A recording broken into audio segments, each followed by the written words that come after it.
Friends, fans, and fine folk, grab your drinks and snacks and come on down to the campfire to join us for this short rest with me and my lovely friend Lord Gosumba on that side. I always get the side wrong because it flips my mirror. Hello, Jay. How you doing?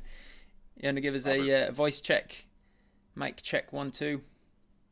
Hopefully, we're good. We should do that. Yeah, That always seems to do be- that pre-check. Yeah, that seems to be working fine. I always check, and then for some reason OBS sometimes just likes to go, yeah, you checked, but now here it's going wrong again. But it seems to be working fine today. Hello, everyone. Thank you very much for joining us for this short rest. Lord Gosumba, or can I call you Jay? Jay's fine. Jay's fine. Jay's absolutely fine. Lord Gosumba is a character in the campaign. Excellent. So, yeah. Jay, how do you like to take your short rests? Are short rests even a thing in the edition that you play? No, but we do have what's called, camping out encampments, right? Camping out encampments. Yeah, How do you like to set up your camp when you're camping out? Like a campfire? Keep your torch off. Rely on dark absolutely. vision. Campfire and a bunch of little tents and some stories. There we go. Then we'll around start the a little. campfire. We'll start a little campfire. What about food? Do you want to rely on rations? Do you want to go hunting? We tend to be a ration kind of campaign. Ration camping. For the we'll most sit around part. the campfire with our rations. Then, what do you imagine in rations? Does it go into detail in earlier editions, or is it just rations? It's probably some very bad equivalent of an MRE, right? Yeah, that's what I've always assumed. Like hardtack and nuts and jerky maybe. Yeah, they do have the difference between standard and iron rations, and we're like, what the heck are iron rations? Hey, Anna, good to see you on. Hey, Anna's here. What up, Anna? Yeah, How's it going? it's a really it's one of those things that the detail in old school 1E2E it wasn't there for that, and we didn't have the cookbook or anything that has come out recently. That just didn't exist back in the day. But so we've got our hardtack, we've got our MRE essentially. And then to drink, are we relying on water skins? Should we set up a pot of tea?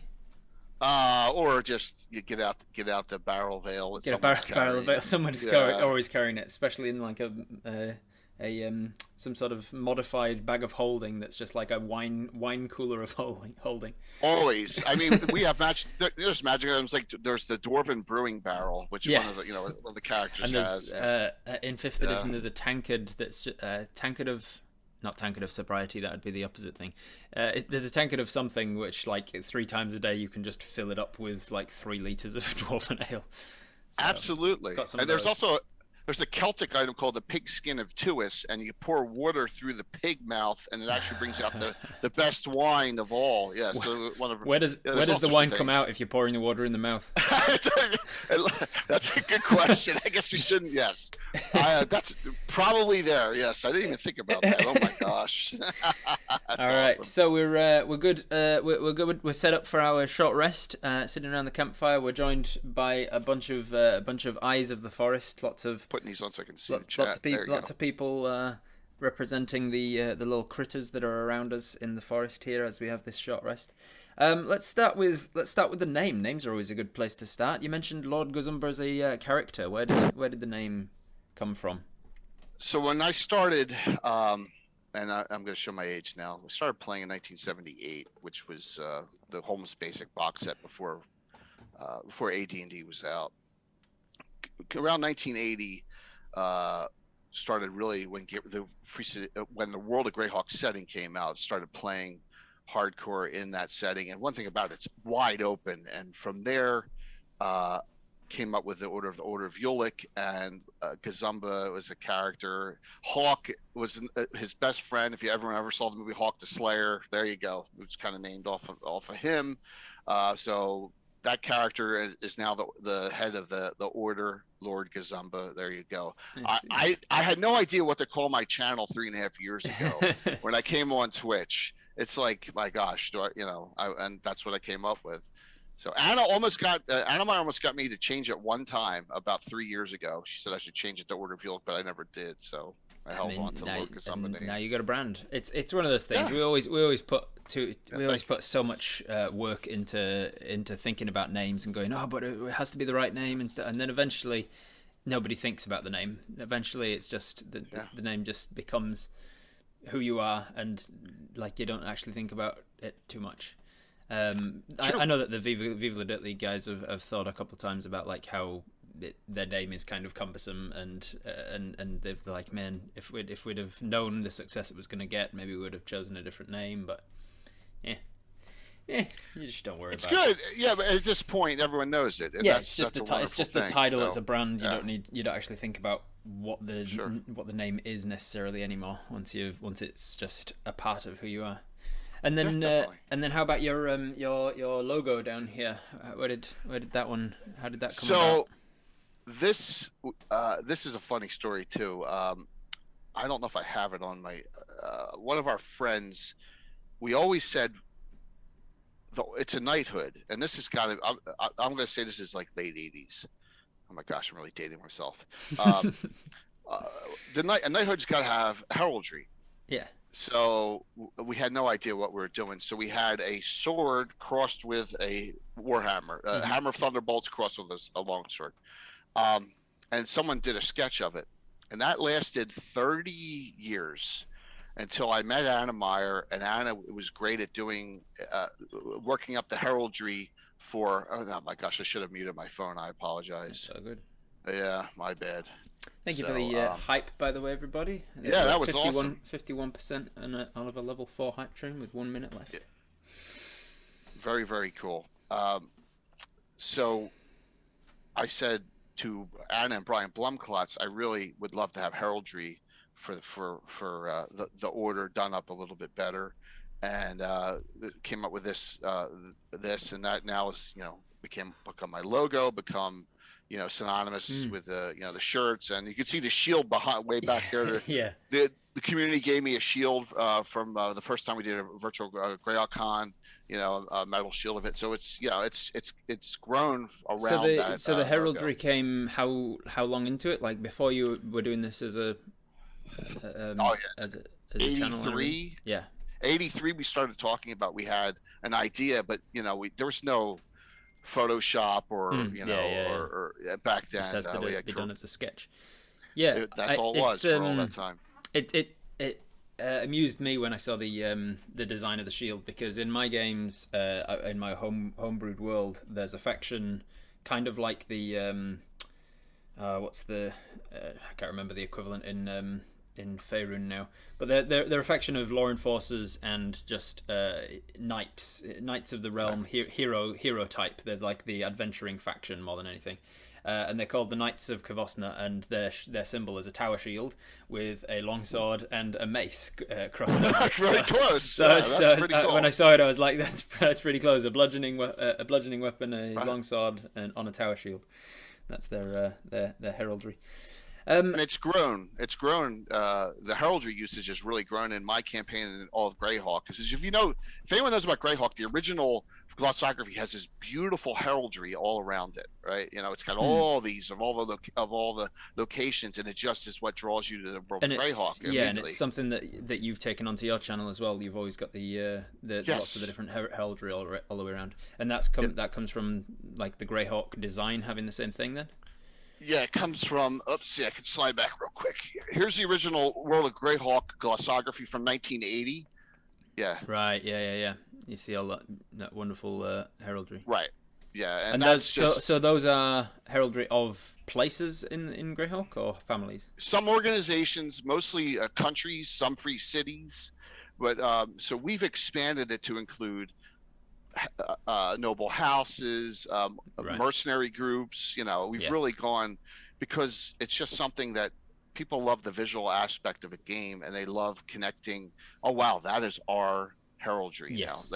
So it's something it's something that I want to include more of in my games. Like I haven't come up with heraldry for all the different cities and stuff, but it's been far down the to-do list of like world building for ever since I started. Like, oh yeah, what would the symbol of this city be? What would this?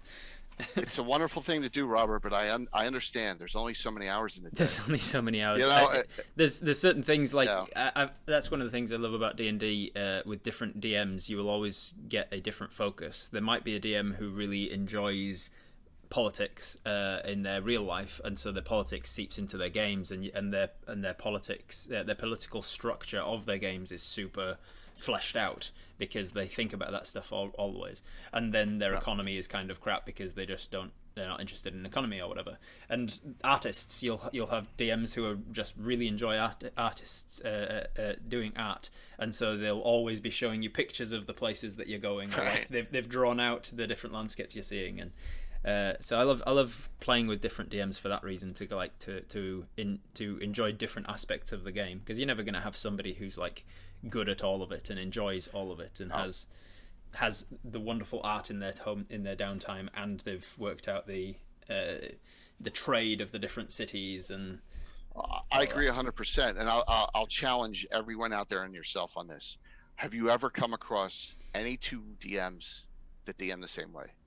I don't think I have. People exactly. even people who have been heavily influenced by just one DM, and I'm thinking of myself when I say that. When I first started, I was basically just trying to mimic Matt Mercer, and then I ended up just having my own style of like my own DMing. That is the charm of this game. Yeah, you find the things about the game that you like, and you focus on that, and all the rest of it you're like, oh yeah, I don't use music. I'm not a musical person. I enjoy music. I can't find music. Like it's just not not even on my wheelhouse when I'm starting to prepare for a session. I'm not thinking, oh, what music would go well in this scene that I'm setting up. Like, it doesn't even cross my mind. No, I agree. Serenscape is something I've never touched, and my guys don't want it. They don't want sound effects. They say I'm distracted enough, so they don't want anything else. As far as it's helpful as well that I'm pretty good with sounds and voices and things, and so I'll kind of and I'll be doing the I'll be making those, so I don't need a soundboard to do it for me. I just do those things myself. That's awesome. So you said you've been doing this for years. 44, but the campaign, and if you notice on the Twitch symbol, there's a number. This is number 42.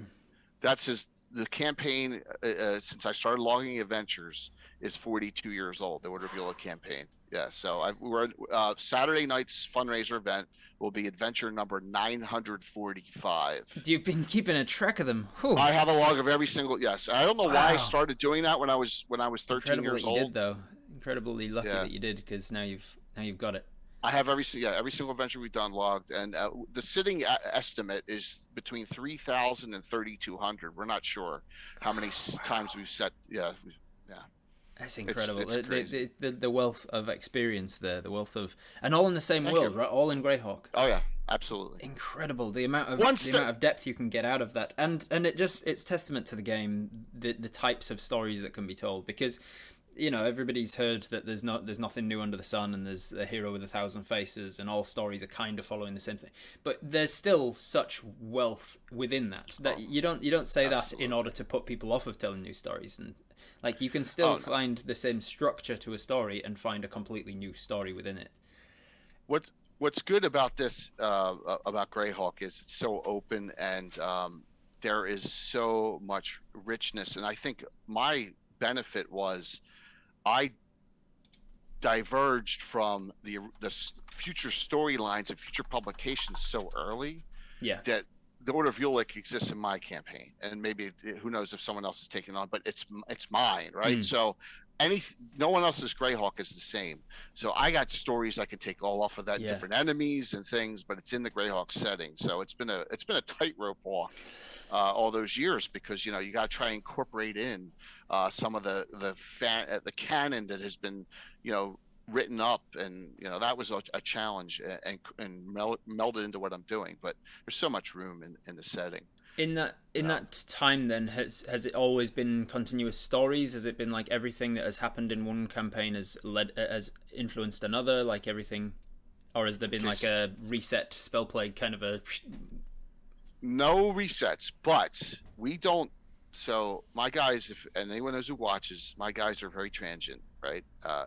We actually have an emote, a tuna fish sandwich emote, because I always say my guys don't even remember if they had a tuna fish sandwich for lunch that day, right? When they come and play that evening, right? So we're all older now, and we all have careers and jobs, and some of them you just want to play, and that's cool. Yeah, yeah. But they get bored. So we have, are you ready? We have 26 different adventuring groups. Concurrent. Yeah.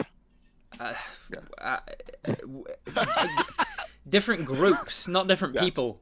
26 different 26. groups, and Yes. and every Yeah. one of those groups has different players in the groups, Characters, yes. different characters in the groups. Alan has 70 PCs. 70. Roughly. 70, yeah. That includes, knight characters, retired characters. Yeah. Yeah. We have roughly 1,000 to 1,200. I never counted PCs.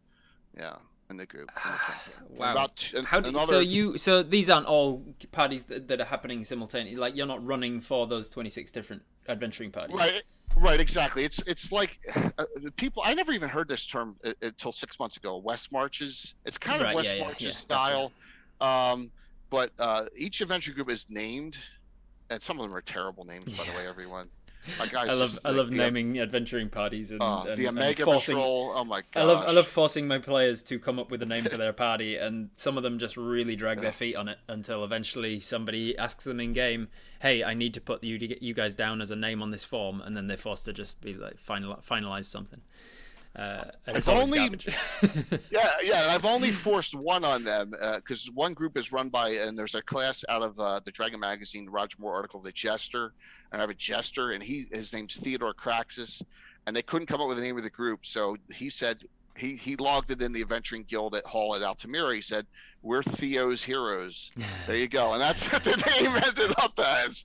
But the rest of them they've named, so it's like it's like a TV show almost where, and this happens in Walking Dead all the time and other shows, where they go back maybe, oh, that one happened 2 months ago in this. And so the timeline isn't like completely linear. Something may happen with this group a couple months ago. This one happened at this time, you know, all within the same year. Yeah. When we run them, and we bounce around a lot. So, I try and tell everyone ahead of time what group we're running, my players and the audience too. But, right.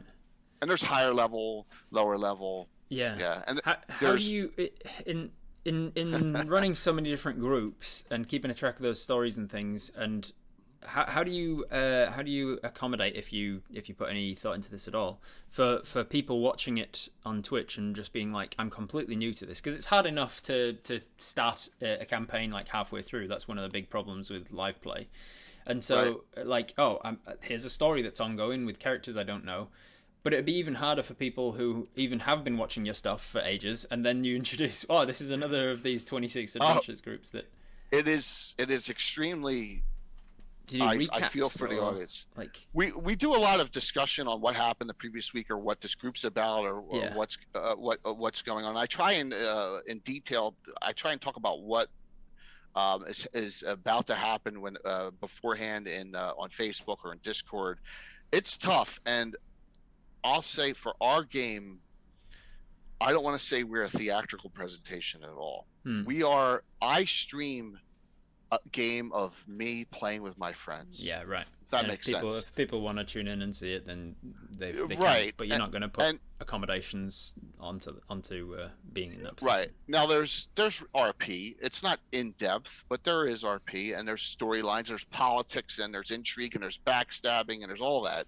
But it's a tough follow, and I don't doubt that. But a lot of people tune in for the other, the visuals that we have and all the other things. But when we have our special groups, there's ongoing stories there, with Ed Greenwood's group or the Slav Squat group, and so, it's kind of tune in for them. Yeah, I mean, I'm jumping around a lot just because there's so much to talk about, but hey, that's why we've got 2 hours. Have some fun. So you talked about the visuals there. That is one thing I wanted to ask you about, because that is something that is very much your brand. I think of Lord Gosumba when I think of the beautiful cinematics of the opening sequence and stuff when you're sort of starting soon. Thank you. Did you film all of your opening your cinematic shots over all of your amazing terrain and 3D minis and?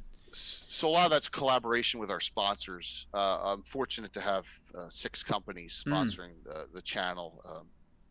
Troller Games, Reaper Miniatures, Miniature Building Authority, Stratagem / Wiz Dice, Gamescape 3D, and Infinite Dimensions Games. The last 2 are 3D print companies. right. And so a lot of it is, especially with Gamescape, it's collaboration of what of his stuff that we have printed out, and Bill, my buddy Bill, we call him Bill the Master Crafter, has fabricated up and adorned and painted, and so of those entry screens, that's a lot of the stuff that we've done. Right. The Miniature Building Authority one at the beginning, we have almost all that terrain. That's all resin cast.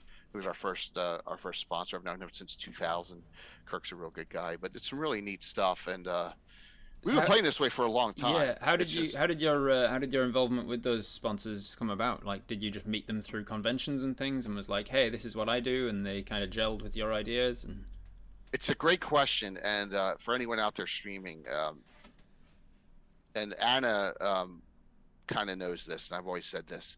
How do you it's difficult. Twitch it's extremely difficult. Hmm. You and I know that, and starting out, how do you get someone to look at you for a sponsor? And this simple way to do it: you ask them. Yeah. That's it. I mean, you have to not. No is no big deal. If someone says Yeah. no to you, it's not a big deal. So Kirk was at first one I met at Gen Con. My buddy Marco was there. I wasn't even there. Reaper Miniatures went hard at them because Reaper's such a great company. Yeah, they do a lot of amazing minis.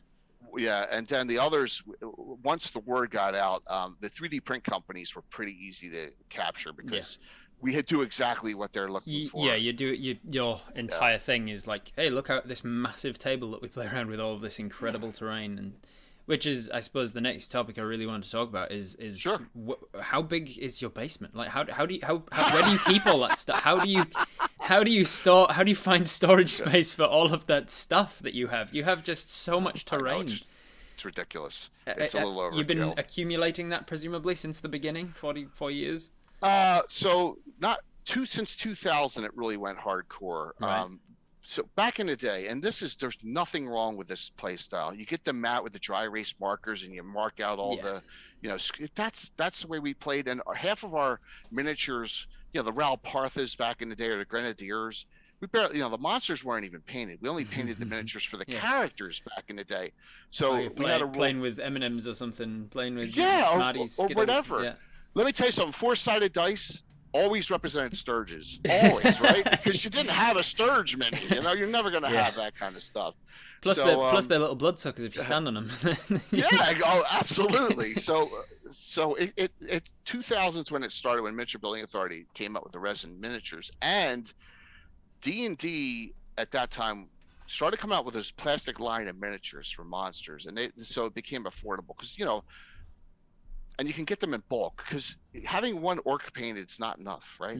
No. You have to have like 10, 20. Because when do they come? Like, I've heard that before, where thankfully, because of my connection with Viva, WizKids has sent me a bunch of minis for free over the years. Awesome. And I'm always really excited. But then every so often they'll send me one that's just like a single goblin, and I'm like, this is great. Thank you for sending me. I'm not disparaging that at all. But also, when the hell am I going to use a single goblin? Exactly. When is a single goblin going to attack them in a fight?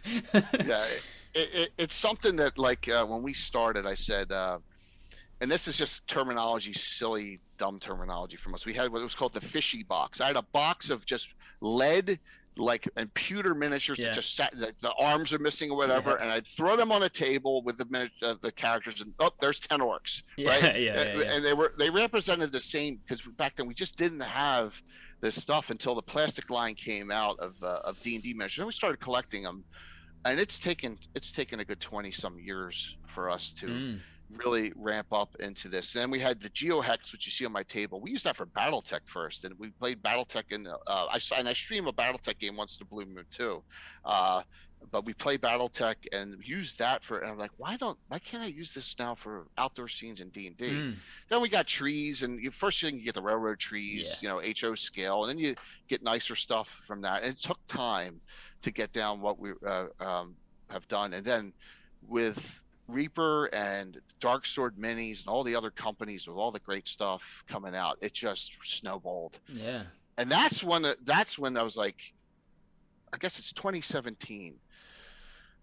Two things happened, and I don't know if we should go over the one. It's a little embarrassing why I started streaming, but two things started, and the one was, I think in order to be on Twitch, Robert, you do this very, very well. Thank you. You got to differentiate yourself from everyone else, or right. you're just, Otherwise, you're another voice. You have some you have some fantastic, great ideas for content. It's wonderful. So, our goal was, we're going to be the best visual tabletop D&D streamer there is. Right, that was the goal right off the bat, and it took that time. 3D printing came out and got better and better and better, and we and that helped out a lot. All I'll say is, wait till you see the terrain for tomorrow's fundraiser. It can't be cheap. 3D printing and all the minis and things. I imagine with the sponsors that definitely helps with the Reaper minis and the 3D printing. It helps. I will say I have a large rider on my basement, and you said, how do I have the room for that? So we moved into this house in 2013. I've been, my wife is very amenable to what I do. That was the next question. How does she feel about you taking over the entire basement? Well, that's a good one. So I've been married 26 years. I've been playing D&D for 44. Yeah. So she knew what she was getting into. Yeah. Whereas my partner and I have been together for coming up to 12 years, and I've only been playing D&D for about 5 or 6. So I remember the day when I asked her, like, hey, I've just set up a D&D game with this guy to see if it's any good. You can come and play if you like. And she laughed in my face, and she's maintained the same attitude towards it, which is great, because it means that my world is just, everything is D&D right now. Like, my world is D&D, but then I've got this other huge part of my world, my partner Lizzie, who just is nothing to do with D&D, and so it keeps me grounded, keeps me connected to real life, keeps me from being like just super D&D nerd. It's absolutely correct. I have an 11-year-old son, and he plays. We have our own group with the kids. We don't stream that. That's one thing we don't stream. And yeah, you have to have balance in your life. Yeah. So we moved to this house in 2013. My wife has been very amenable to it, and we're looking for a new place. I have some pictures of the old. I mean, it was a mess. The basement. It was like one fifth the size of my basement now. Just junk everywhere. Flooded, like water would come in during heavy rainstorms. It was a mess. Yeah. So I walked down the steps. The basement runs the entire length of the house. It has that big opening area where you see the table is. Yeah. I walked in. It was like, oh my gosh, this is the perfect basement. Is it dry? Is it dry? Oh my God, it's dry. Carpeted, and just. So my wife has the entire house. I have this room, computer room, and the basement. That's it. Nice. So they're my rooms. I mean, it works for you. So you started immediately. Once you had the room, you were like, this is perfect. Let's launch into having some minis and scenery, and like, is that one of the reasons for the idea for we had the 8x8 table going back to I'm going to say 1995. I have two pieces of the phenolic board, like toilet partition board, half-inch core thick, and I've had them for years. 2 4x8s to make an 8x8 table with heavy-duty horses underneath that, so we've had that forever. Moved that there. It was perfect. Started ramping up more and more. I just wanted to, 2017 was when I started considering streaming, which is late to the game when you think about it. That's actually one of the other questions I wanted to ask as well. Like, what was the process of getting into streaming? You've been playing for so long. Like, what was the? Do you forgive me for not knowing, but do you do this full time? Is this like your main thing? No, beloved hobby. Right. I've been and this is kind of in the U.S. especially. This is kind of different. I've been at the same company 27 years. Right. So it's been a long time. I have a good. Outside sales, everyone. Hey, Chuck, Troll Lord, are you guys on now? You better be on. Just like hanging out in our stream, not actually streaming themselves. Yeah, there you go. Good to see you, Chuck. Chuck is probably. Yeah, Chuck is probably producing the game as his owner Stephen Chenault for the fundraiser is probably running it currently. So Chuck is on here. Let me just yep, it's good to see them rocking and rolling. So 2017 comes around and I start looking at Twitch and I'm like, you know what, we could do this. And I'm like, I didn't know where to start. I didn't know what broadcast software was. None of that. I had no idea at all. But something happened that kind of perturbed me, and Anna knows, and a lot of people know, and you've probably seen it. But a series of TV shows that come out was on YouTube came out, and it was about longest campaign ever, right? And it was everyone knows that if you call me Robert Wardall, I will go, yeah, I will freak out a little bit. So a gentleman from Canada at the time, longest campaign ever, and it was like 37 years at the time. I'm like, I got this guy by 2 full years at the time, and so I'm like, you know what? That's it. We're gonna stream now. We're gonna look into. I know that's very pretentious. Calling me out. Yeah, let's do exactly. This. But did you have documentation to prove it? Like, yeah, the logs. Because you had the logs, yes. The logs going back into pictures and just all sorts of stuff we had. I love that you got into Twitch streaming because of spite, because of a jealous need to protect your own campaign. It is absolutely true, and I admit it. That was the reason, because I didn't know what I was getting into. And another thing, so the GreyHawk community is fantastic. We were in the shadows.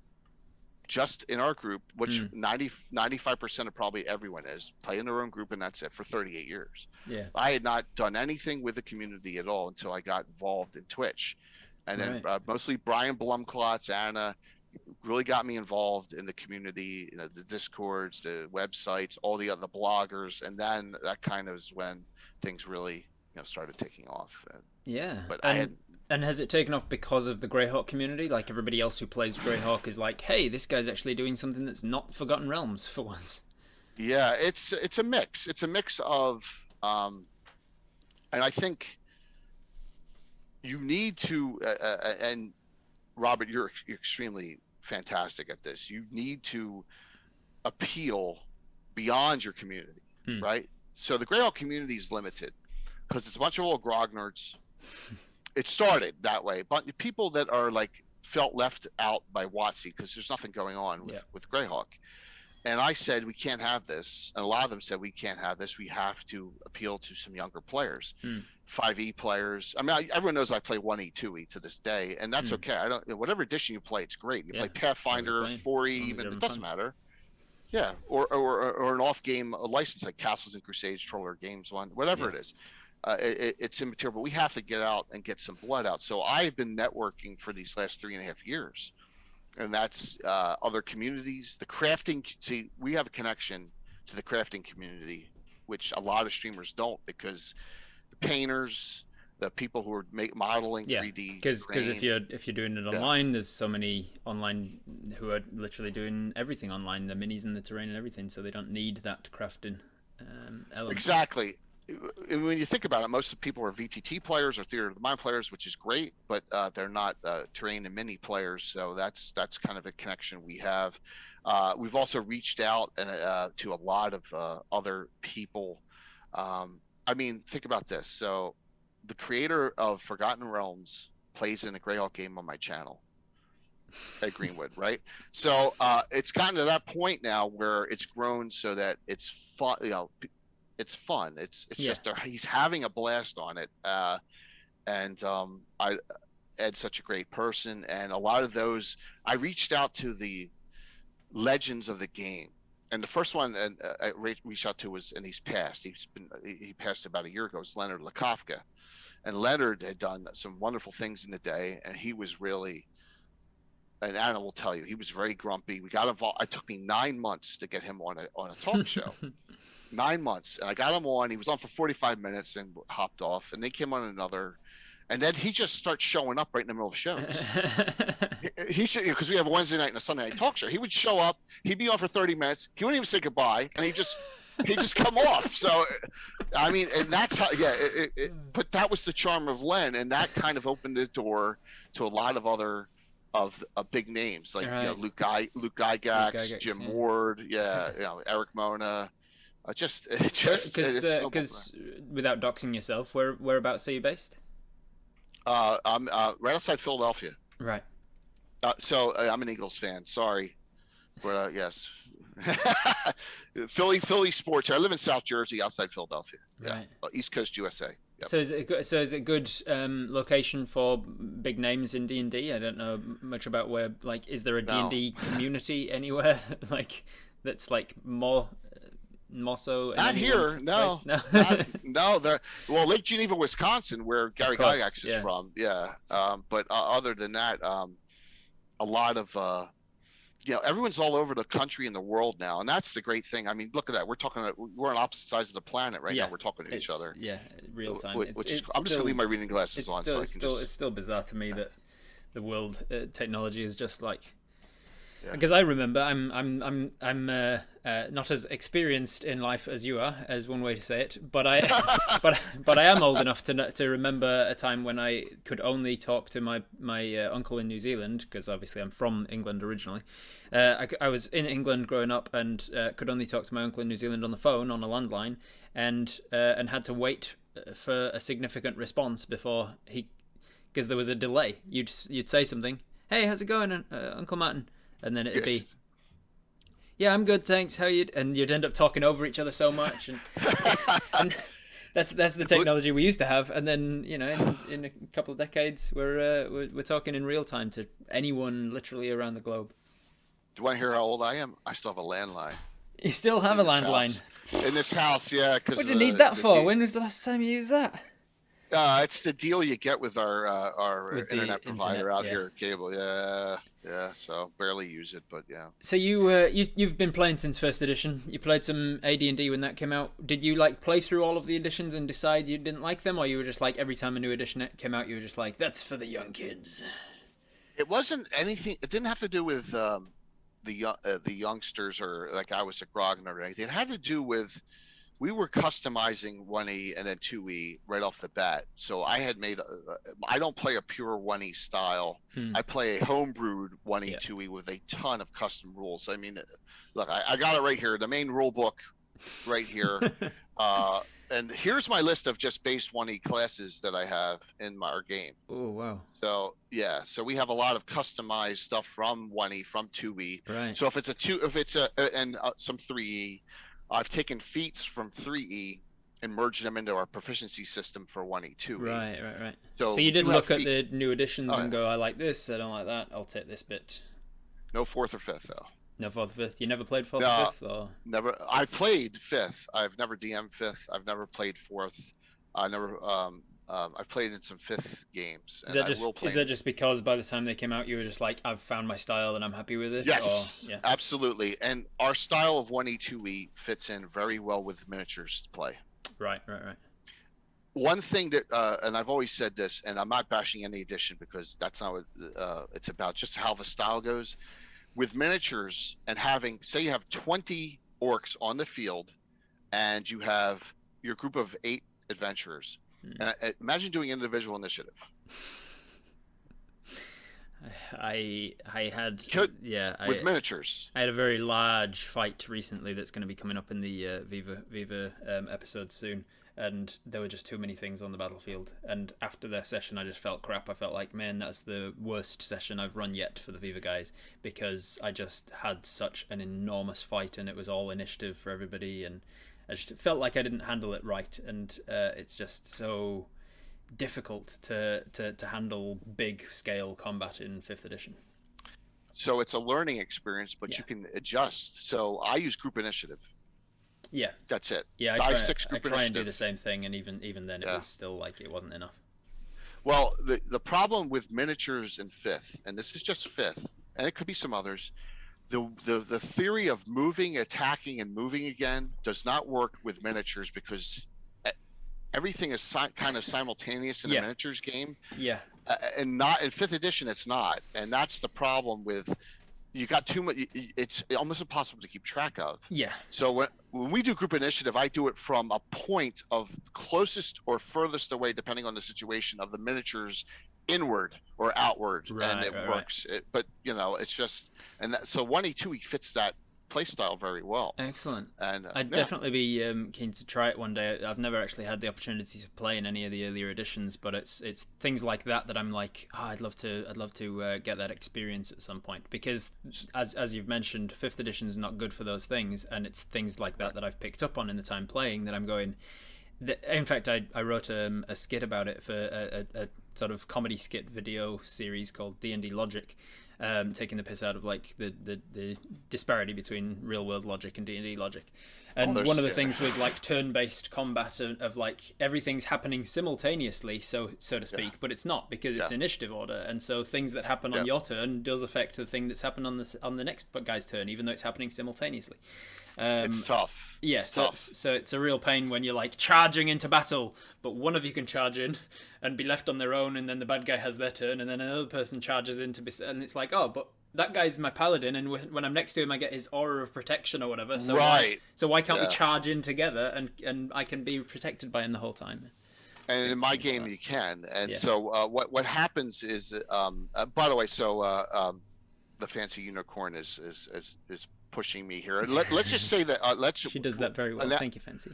The Slav Squat Squad, I said that without slurring it. It's an old lady cast except for one person, Josh, has after our DM's roundtable asked if Robert would be interested in guest playing the next time we have them together. So there you go. Well, there you go. I'm definitely keen. So yes, that'll be, so we'll get Robert in an old school 1E2E. Yeah, you have to. Yeah, I'll be a new player for once.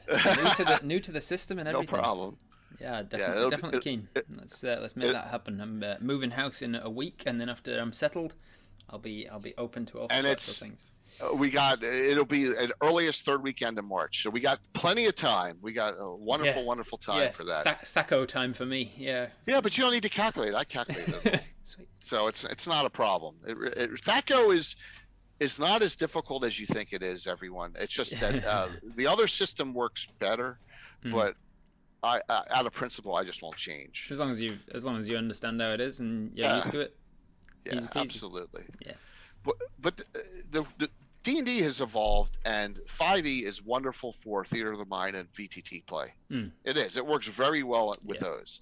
It does not work well in a wargaming miniature style. And that's one of the problems with it, I think, is because it's evolved over the years from what it was. Like D&D started as a war game and a miniatures game, and it was heavily inspired by, what was it, chainmail? Chainmail. Yeah, and all those things that are like tabletop wargaming miniatures, like pushing big battles and things, and then it's a reprint.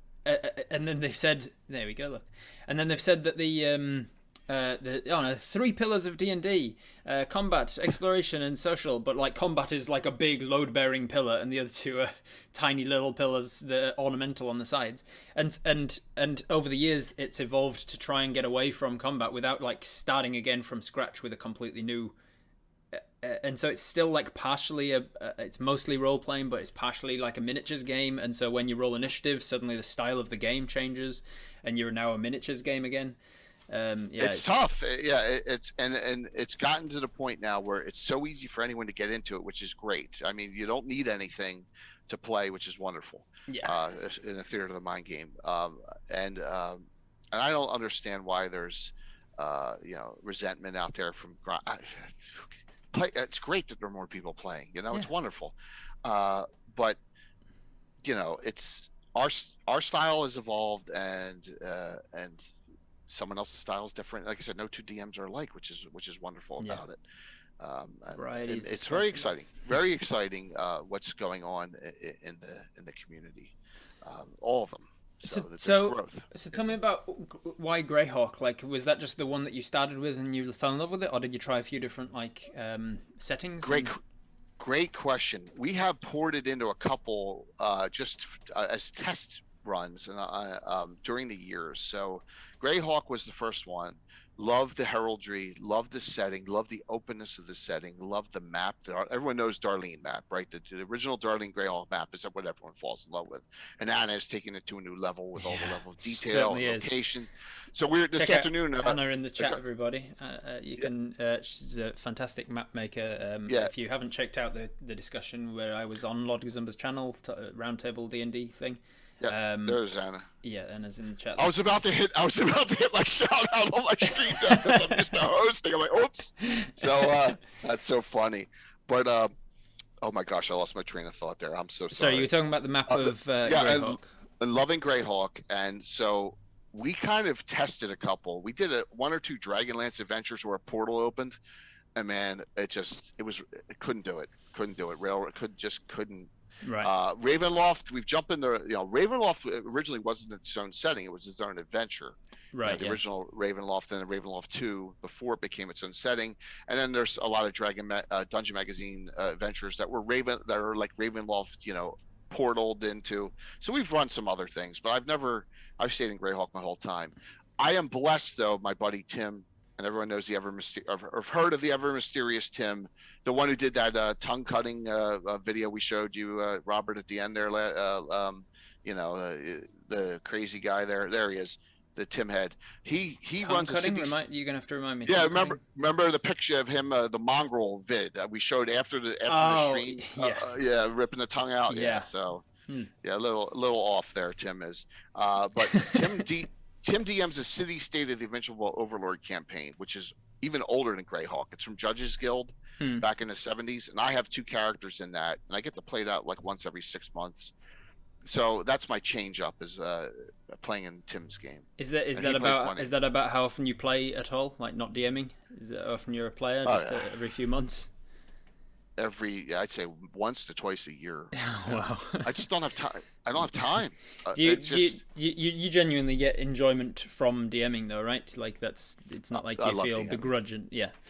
I saw something the other day on Twitter that was like, if you could only DM or only play, which would you prefer? And I'd prefer to DM. Yeah, I'd prefer to DM than play if I couldn't do either.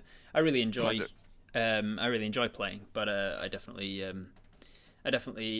prefer DMing. There's something about being in control of the story, maybe because I'm a control freak or something. But I like having the secrets from the players that the players eventually find out, and seeing that moment on their faces of like when they put things together, and all sorts of cool things like that. You should you should definitely come and play with me one time. I'll run a one shot for you or something.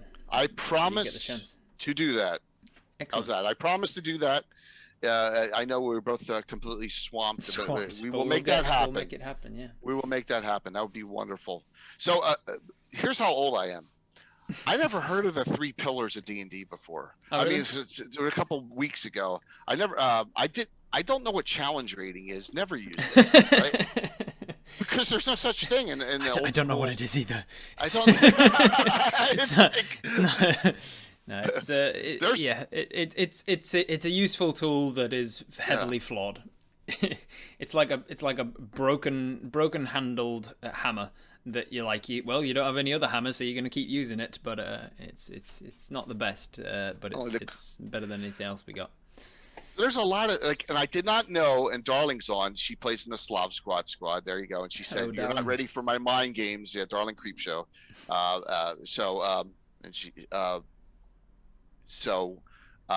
She is her group is a lot of fun, and as far as the excitement level of bringing in a new player, I was so excited when they all decided. They said, "Hey, let's get this group together," and so Darling's friend Little Bones, if you know Little Bones 309, she streams as well, and she says my character Slob Squats, and I'm like, "What is that?" I'm like, I never heard that term before, and they started laughing at me, and that's how the group name became. Because I did not know what that was. I'm with you though. I don't know what that is. What's Slav Squads? Yeah, so it's like a pose. Yeah, it's like a pose, and the guys with the Adidas track shirts on or whatever, and they're posing. Okay. I had never heard of it. So yeah, but that's how the name came up. So I see. with that, but I just thought it was a squad of Slavic people, a Slav yeah, squad. yeah, it's like it's the pose they do. So Okay. yeah, very yeah. All right, so I don't feel that old now. You're So not that that now old. you Don't didn't worry know. about it. Yeah, Slav. but there's a Is it a Slav? yeah. It's basically a squat you can actually sit in. It's a deep squat. Ah, so it's a Slav squat. Is it? Is that what it is? And then Sounds like Anna made up heraldry for him with the guy on the Nice. on the shield. So yeah, so it's really cool. that Is we the have guy in the heraldry. shield squatting? Is he Yeah, like in the absolutely. pose? Nice. Yeah. So talking about your players, as you've been playing for 44 years, have any of your players been doing the same like with you the whole time? Like any of the My buddy Al in 1978. Yeah. Tim Walt That's 1980. incredible. Tim Walt 1980. Marco, who hasn't played in a little while because he lives in Ohio now, 83. Tom 86. And then lastly, the rookie Bill the Master Crafter 92. So they've just been right from the very beginning. That's incredible. Yeah. That's the dream. Like I've got a home game that's been running for about 5.5 years, and I constantly daydream about how I was like, man, I hope we're still playing together in 10, 20, 40 years. Like they're such fun to play with, and the story that we're telling together is so amazing. And even if they've moved on from their characters and we've started a new world or whatever, I just hope that we get the chance to play together. And then one of them moved to Japan, and I was like, oh great, well, let's see if this plays out, that we can still play together over online or whatever. And yeah. I like tomorrow night. You'll see this during the fundraiser if you watch. I have my guys at the table, plus I have pit players zoomed in at the same time. Which during when COVID came, that was a real issue. We had never played.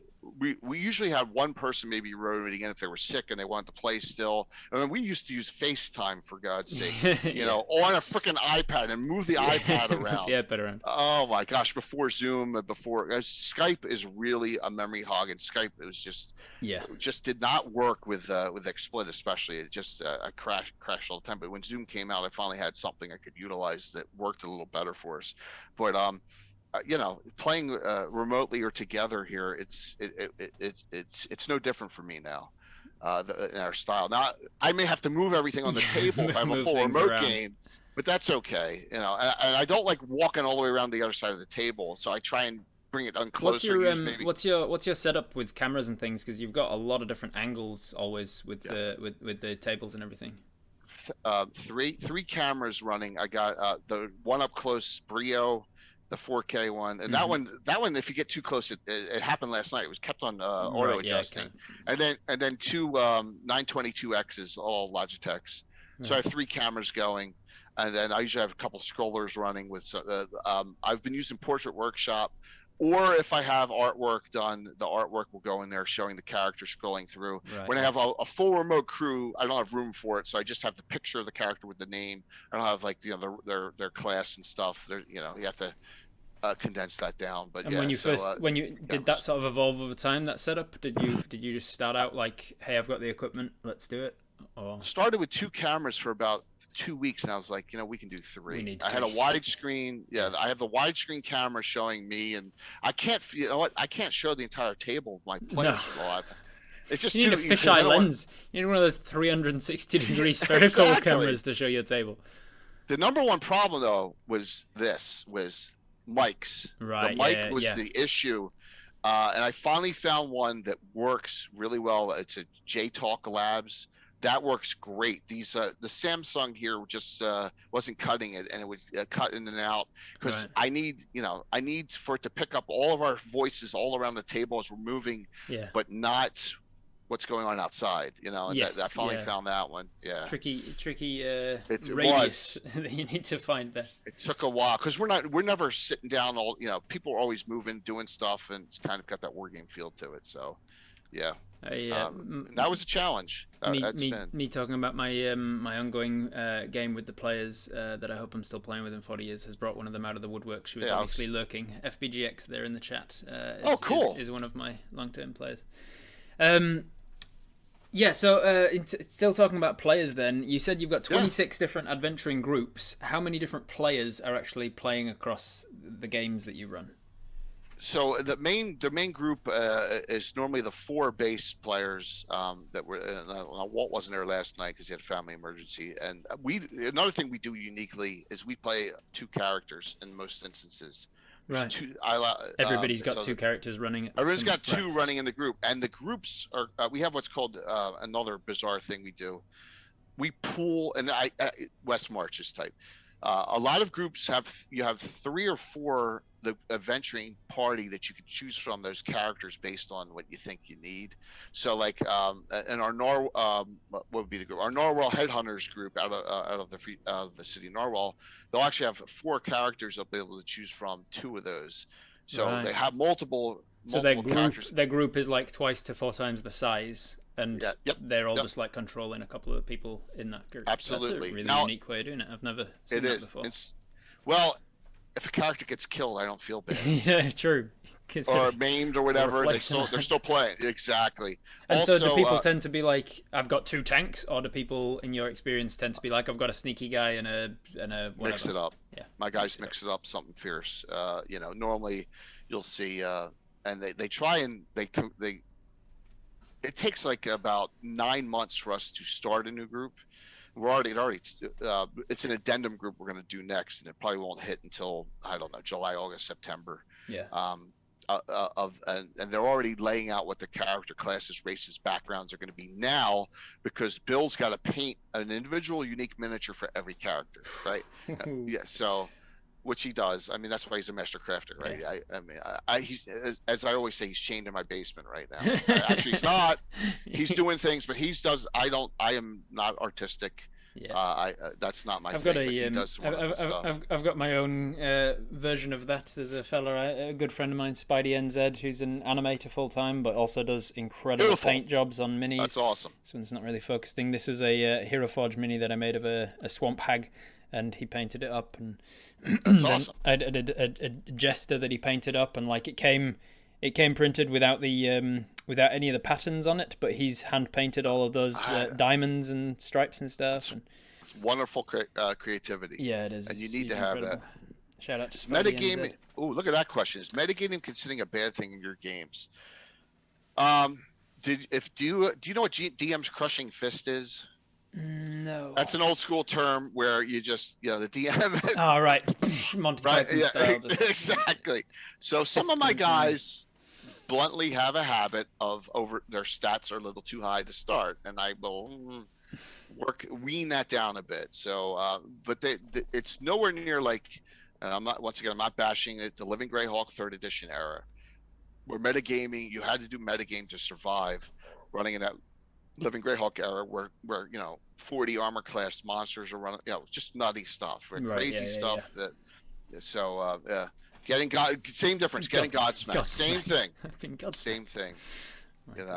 So that I don't like it, and we've gotten to the point where does anyone know what the spell Morning Cadence Disjunction is? It's an old spell. No. I don't even know if it exists nowadays. It's a 9th level spell. Edition. All right, so it's a 9th level spell, and Morning Cadence Disjunction goes off, however it's set off, anything within like 100 feet or whatever, you roll into the Dispel Magic table, it's permanently demagicked. Oh, wow. Everything, every magic item. So I had that happen to a couple weeks ago. Yeah, that's brutal. That's the brutal of early editions. There's nothing that brutal, and like everything in 5th edition is to its detriment, in my opinion. It's a little bit too much in this other direction, where everything has a chance to save against it, and then maybe another chance to save against it on the next turn, and there's no like save or suck spells, and it's like there's nothing that just like all your magic items are gone. Wonder if that works against artifacts? Yes, it does, Alex. Antiquitous, it can work against artifacts. Absolutely, it's a 9th level spell. Yeah, but there's a lower percent. Yeah, absolutely. So getting on that, there are things that if you fail your saving throw, you die. Yeah. In old school. Yeah. Like it disintegrate. You disintegrate. Yeah, there's That a spell. couple of things that are close to that now that are high level spells that are like, yeah, okay, if you fail, you'll die, and things that do just an obscene amount of damage. Where if you take that damage, you'll die because of how death works in 5th edition and stuff. So there are a couple things, but there's nothing that's like. There's very few things. Very rare is it that you'll come across a feature that's just like, hey, this one thing has one chance to succeed or fail, and if you fail, you're dead, and you have to roll anew. A large spider with 1 hit die in 1st edition, even though the poison bites +2, if you fail it, you're dead. Oh wow. Now it's up to you and me as a DM. Yeah. To not overdo, to not overdo that. To know that you're not punishing players for just being in the wrong place. Plus, if you've watched my games, we have a hero point system where the audience participates and gives them what's called special hero points, which affect. They can add to the roll after it's made. So, there's a lot of get out of jail free. That's part of the fun of Twitch, is having the interaction with the audience. You know? And so, I mean, that's what I've always said. Like, why have a Twitch stream where you're not going to interact? Which is ironic that I'm saying that during a short rest, which is notoriously my least interactive stream. So sorry to the chat that I don't interact as much in a short rest, but I've just got such a wealth of knowledge. I'm looking here too. Ladime does pull me up on saying the anti-magic zone in 5th edition does take down lots of magic items, but it doesn't permanently dispel those magic items. It suppresses them. So anti-magic in D&D does suppress magic items in an area. It specifically does not suppress artifacts or legendary items, it says in the description. But anything of very rare or more common gets suppressed until you're out of the field, and then it turns back on again. So we don't have anything that's quite as like, oh my god, my magic items that I've quested for this whole time have just gone, and now it's a mundane sword forevermore. Another thing, now they're underpowered, and I had to soup them up like dragons, and this whole fundraiser there will be dragons. Like, for example, if you have an ancient red dragon, its breath weapon isn't like 5-8 or whatever. Its breath weapon, if you fail your save, will do 88 points of damage. Okay, and if you take 44. Yeah. 44 points. So I mean, that's just catastrophic stuff back in the old school, which is fun. Which is kind of that's what I kind of mean by 5th edition feeling a little bit too baby-fied a little bit in times, because I put my characters up against the Red Dragon relatively recently in one of my home games, and it was a monk, FBGX, if she's still in the chat. She started crawling forwards, and they'd failed some stealth saves or something as they were entering his cavern, so he knew that they were coming. He could sense they were there, and so he was hiding essentially above the doorway to his treasure room, and so that when she walked in, boom, he drops down behind her, isolating her from the rest of the group, and then point blank uses his breath weapon in her face, which in any sort of fantasy story means that character's dead now. But but for her, because she's a monk, she's got evasion and a really high dexterity, so she dodges out of the way, she makes her save, and with evasion in 5th edition, it's a feature that says if you make your save, instead of taking half damage, you take no damage. And so she just point blank dodges out of the way of this entire fire breath weapon of this dragon, which is, in itself, it does lead to an epic hero moment. And 5th edition is kind of focused on like individual heroes telling a story throughout their whole lives, I guess, like feeling like this hero is unstoppable, which is why it's harder to kill them and things in 5th edition, I guess. But she dodges and tucks and rolls underneath this dragon and gets out of there and gets back up with her friends and stuff, and just negates this whole like initial damage. But at times it can feel like, oh man, I wanted like the cool epic start to the fight to be like, oh god, I'm on half hit points already because of that fire. So here's something you may not know from that story, Robert, but at 9th level in 1E, a monk can do the same thing. Oh yeah? No damage. Yeah, so it did exist back then, where there were some, but there weren't many monks being played back then because they weren't that. Because everybody hated monks back then. Yeah. Everybody tends to hate monks today, not as much as rangers, but everybody disses on monks, which I don't understand because they're my favorite class. Yeah. I love monks. We have monks. We have all sorts of crazy classes out there. Like I said, I have a jester class. I got all sorts of things. Some really fun stuff too. But. So there's a lot more that I want to chat with, and we're already over half time, so I better move us on from this. So your D&D, it's not your full-time job, so how much time a week do you actually spend working on it and thinking about it and streaming it? And it's got to be 40 hours a week. Yeah, so it is a full-time job. It's just not your full-time job. Right, exactly. Yeah. It is a beloved passion, but once again, balance, spending time with my son, spending time with my wife, spending time with friends. You have to. I stream 3.5 times a week, and I say that half because we have special events, and that tends to be that week we'll do 4 or whatever. I'm at my limit. If I were to go 4 to 5 a week constantly, I'd be thrown out of the house, right? It's just no, literally. I mean, there's only so much. You gotta. Yeah. There's a YouTuber called CGP Grey, nothing to do with D&D, but he's a fellow that makes good videos that I used to listen to, and he once talked about how everything's like a connected electronics board, and there's like 4 or 5 light bulbs attached to it, and one's called family and one's called social and one's called work or whatever, and he says there's only a certain amount of power we can give to that board at any one point. And if you need to turn up work because there's a deadline coming up or whatever, it means that the others are going to dim by necessity. And then if you leave one of them off for too long, they won't turn back on again. So like if you neglect your family, they'll leave, or it won't be, you won't have a good relationship with them anymore and stuff. So he says it's always, for him, he visualizes it in that way. And ever since I saw him heard him use that sort of analogy, I've thought about things in the same way, that like from time to time you need to just turn work off just temporarily to put some light back into this light bulb over here instead.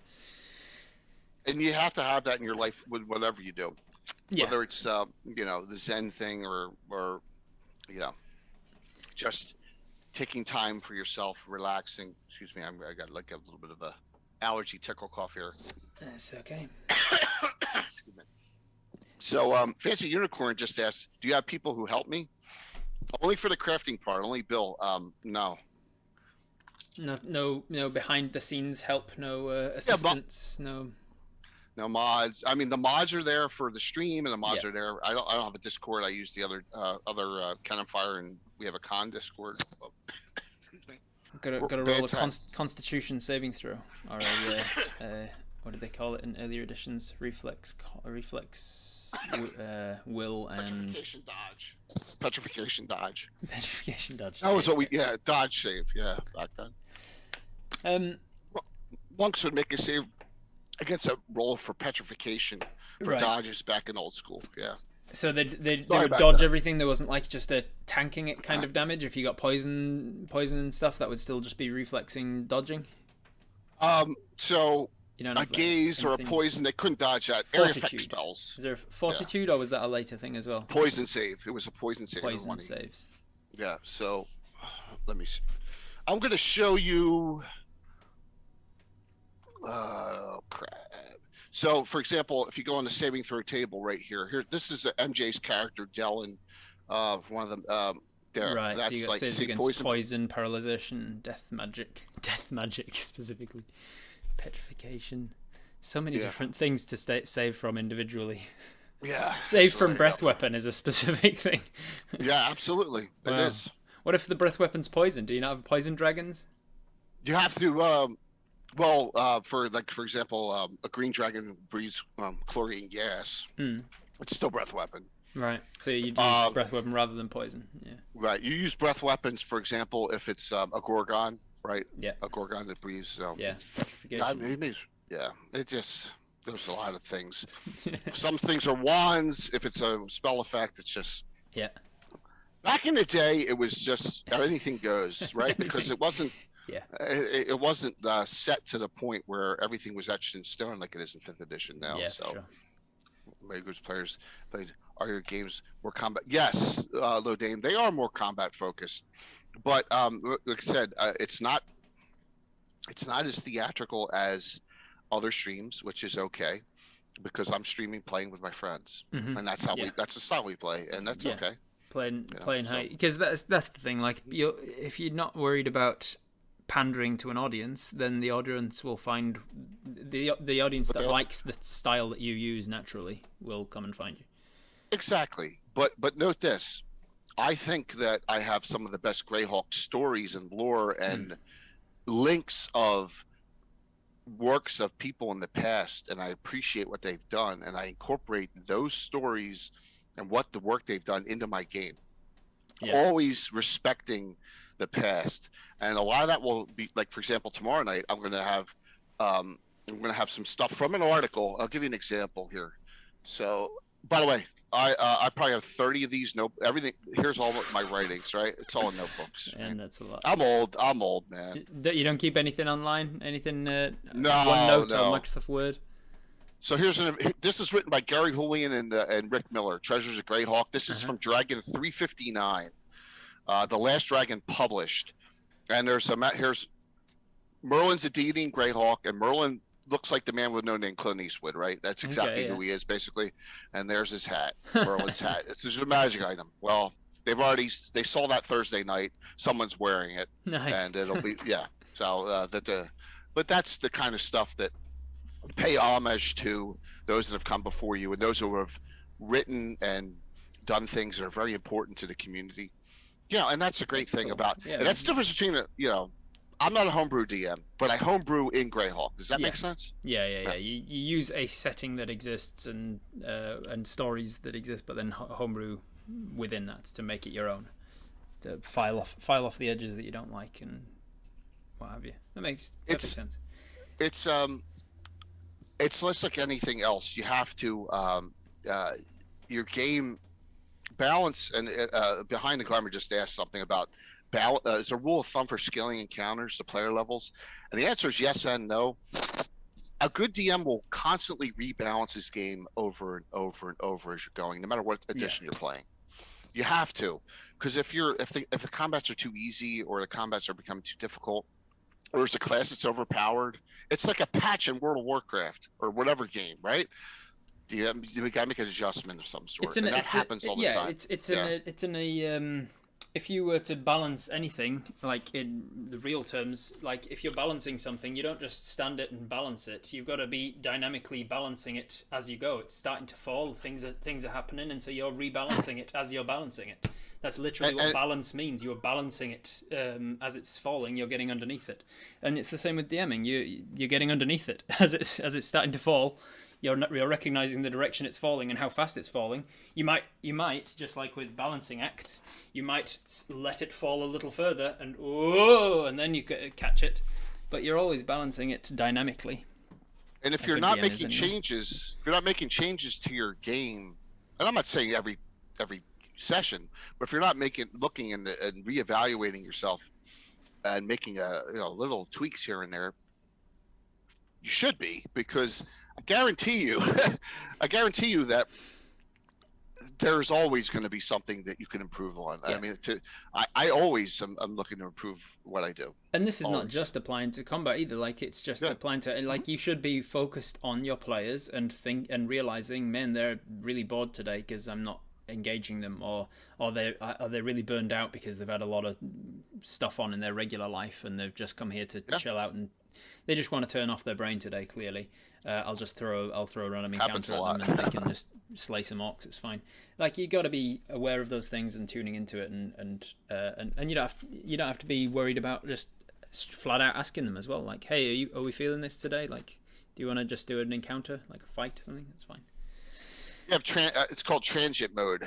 Everyone's in transient mode. I always say that. You guys are in transient mode tonight. Yeah. And that happens. Now, it happens almost rarely when I have a special guest game. Right. Because they're coming. Like, it's something that's spiced it up and it's changed it, and people are feeling excited about it. Yeah. They have made me better as a DM because I have to be on my toes. A lot of them don't know about the system. So I gotta know all the characters and know like little nuances that they can do and stuff, and that really helped me.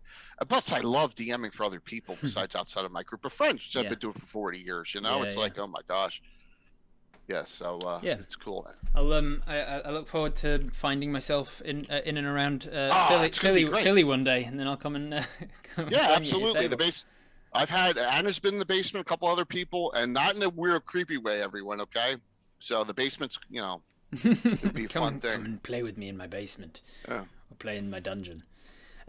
So back to talking about Twitch for a second. What Please. was your you and I are in a unique position as Twitch partners who do D&D content creation.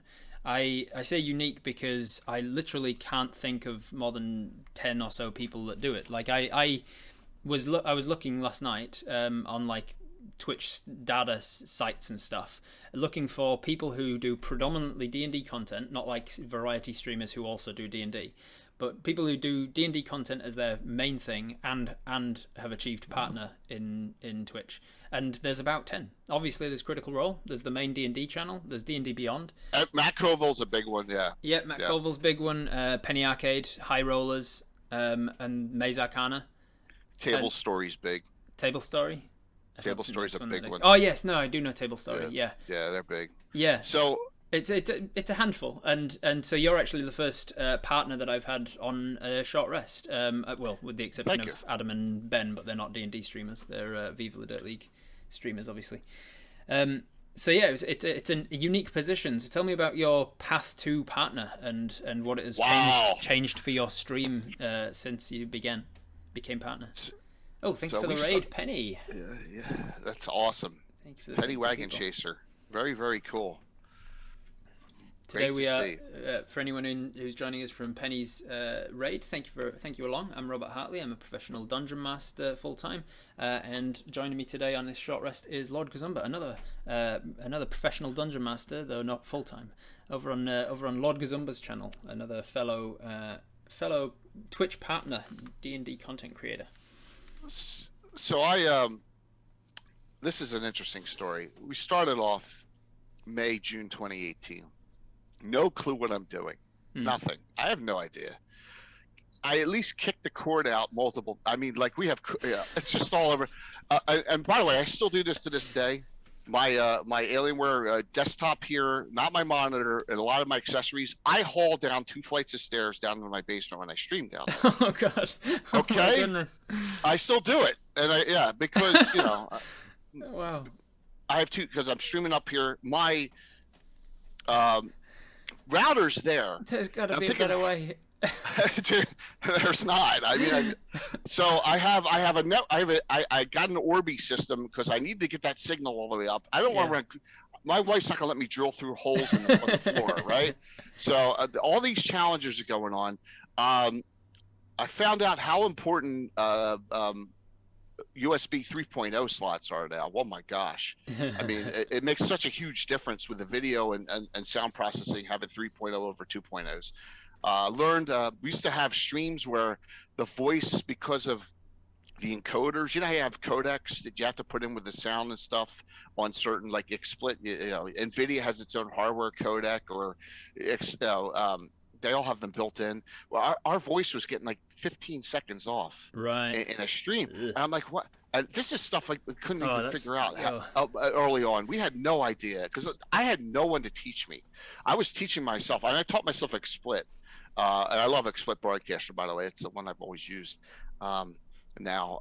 But I learned stuff that I didn't know what I just learned a transition about 9 months ago when I hit a screen and the transition screen comes up. I never used transitions for 3 years, and but when we started, we had no idea what we're doing. I have like a three viewer average.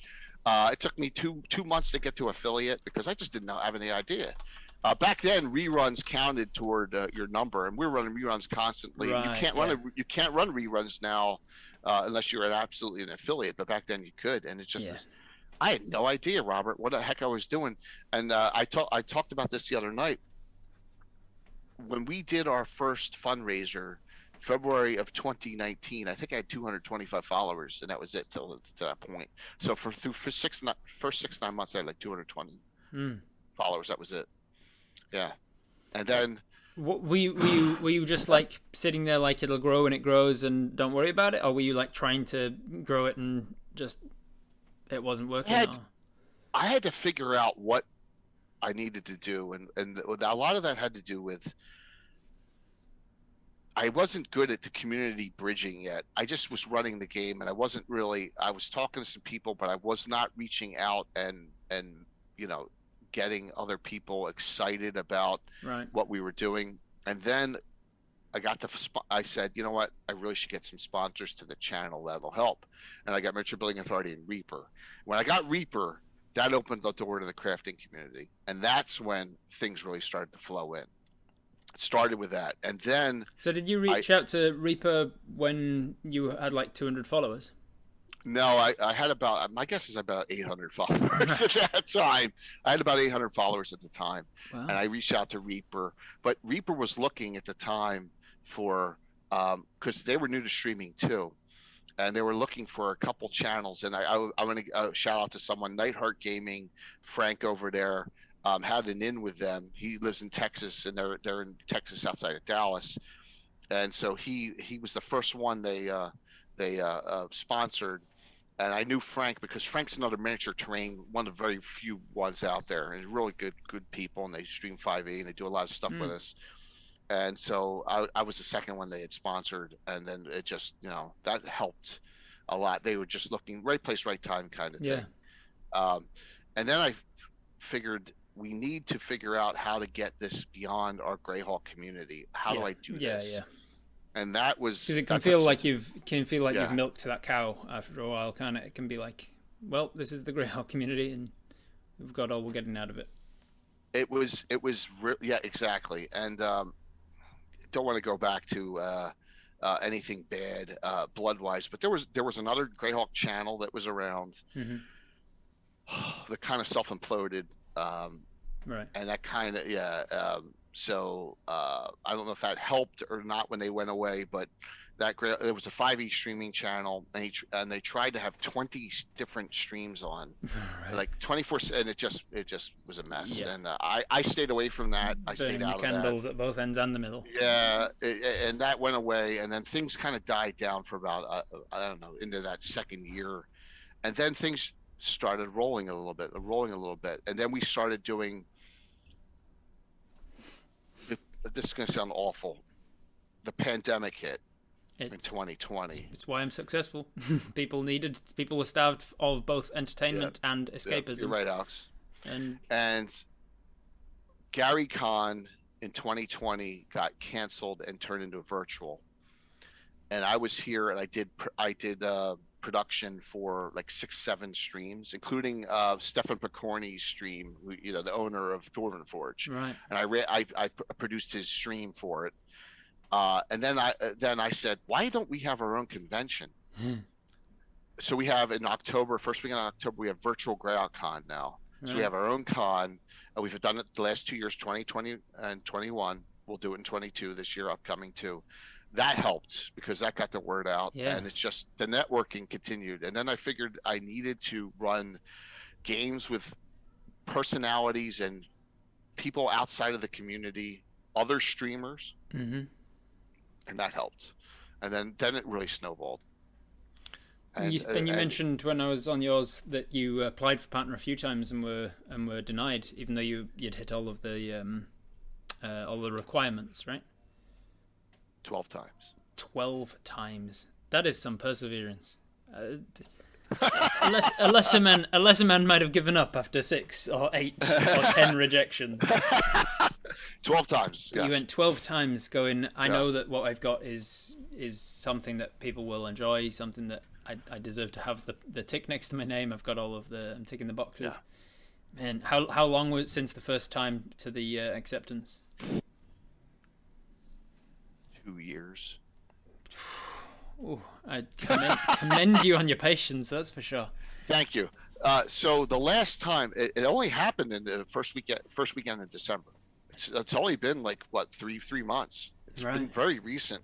And then Robert, the doors really open. Yeah. The check mark, not to sound arrogant and facetious, that check mark opens up doors. It makes it like I for one always notice when I glance across to the chat and there's someone with a check mark next to their name. I go, oh, there's somebody who's like taking Twitch professionally for their own content rather than just consuming. Because there's nothing that says like I'm a Twitch streamer or I'm a Twitch viewer in the names of the chat or anything. But when you see the check mark, that's a symbol of that's a Twitch content creator, not a Twitch consumer. So, with the exception of Matt Koval, I think because Mike Shea, Sly Fursh, he should get partner if he's applied. I don't know if he has yet, because he says he does Twitch for fun, but he should.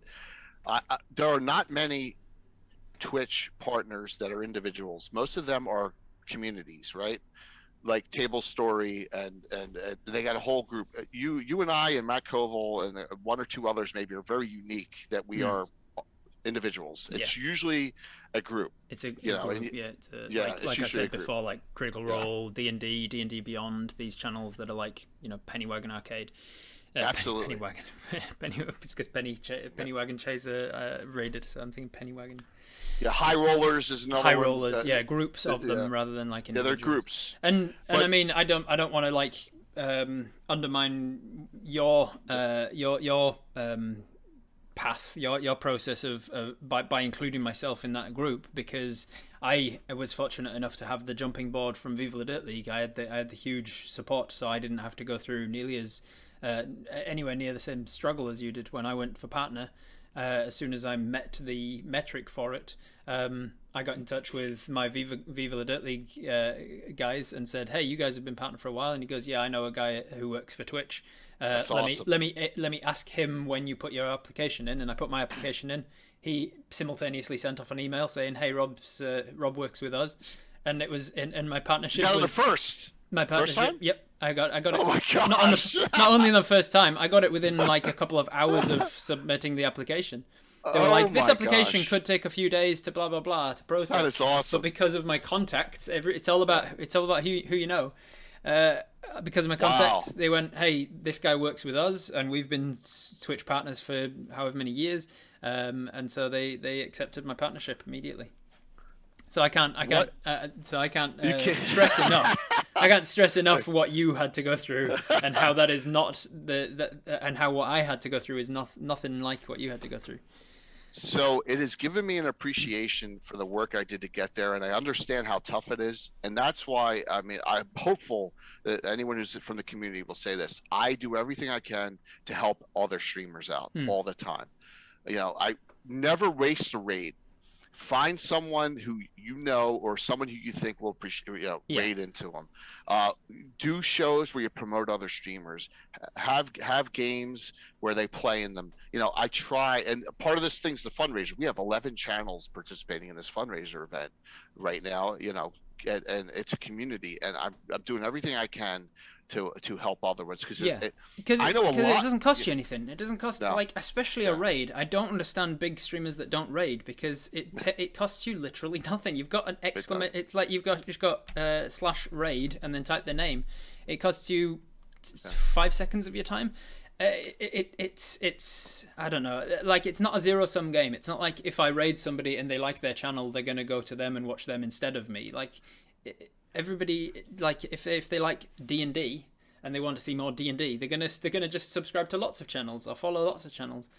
I don't know. It's strange to me that some people I can't be bothered. Mistake. It's a major mistake to be protective of your viewers. You need to let them watch whatever they want, and they'll be more appreciative. I think. It's like trying to be protective of a candle flame by not trying to isolate it from other sources of fuel. It's like, no, if you isolate it from fuel, it'll go out. Like, you need to let it grow. You need to give it more fuel on the fire so it grows and everybody enjoys it. And I've thought this way ever since I saw a meme, and I've talked about this before.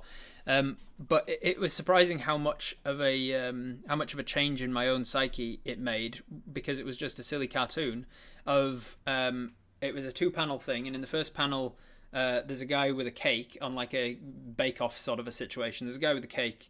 And he's standing next to another guy with an even better looking cake, like a 3-tiered wedding cake or something. And he looks down on his own, and he's looking all sad, and he goes, and it says content creators, and he goes, "Oh, his cake's better than mine." And then on the next panel down, it was the same situation, but shown from the person standing by the table, who goes, "Content consumers," and his thought bubble was, "Yay, 2 cakes." And it was just such a simple cartoon that I went, yeah, that's right. It's not a zero-sum game. It's not like I have to compare myself to him because he's better, or he's making more content, or he's working harder, or he's putting out different blah blah blah, or he's getting the different views. I just put out my own stuff, and the people who are consuming it go, yeah, I like his stuff and his stuff. So sometimes I'll do shot in the dark. Excuse me, shot in the dark raids. Well, I'll maybe there's no one on who I'm partnered with or working community with, and I'll be like, this looks interesting. And I found some people that have joined the community that way. But a lot of times, if there's someone on who's, I'm going to support them with a raid, and it's just so. If you look at the numbers, and Robert, you said you looked online, there's some sites. Think about this. You and I are like, this is hard to fathom. We're like in the top 25 of all D&D streams in the world, right? That blows it blew my mind last night when I was sort of researching for this, and I was like, I wonder how many Twitch partner D&D streamers there are. And I was in the I looked down the list, and I'd be in the top 50 every time, but then I'd start going through them and go, oh, that guy is not a D&D streamer. Yeah, he just Gold. He doesn't count. He's just an amazing. He's just a huge streamer that happens to do D&D every so often or whatever. So if you actually remove everybody that's not a dedicated D&D streamer, I'm in like top 30, top 25. It blew my mind. I was like, oh wow. That's and if you make it English speaking only, if you do that, it's like top 18 to 20. But with that comes a responsibility. Now that's the way I look at it. So I'm going to do the best I can for the rest of the community, because if without them we don't have anything.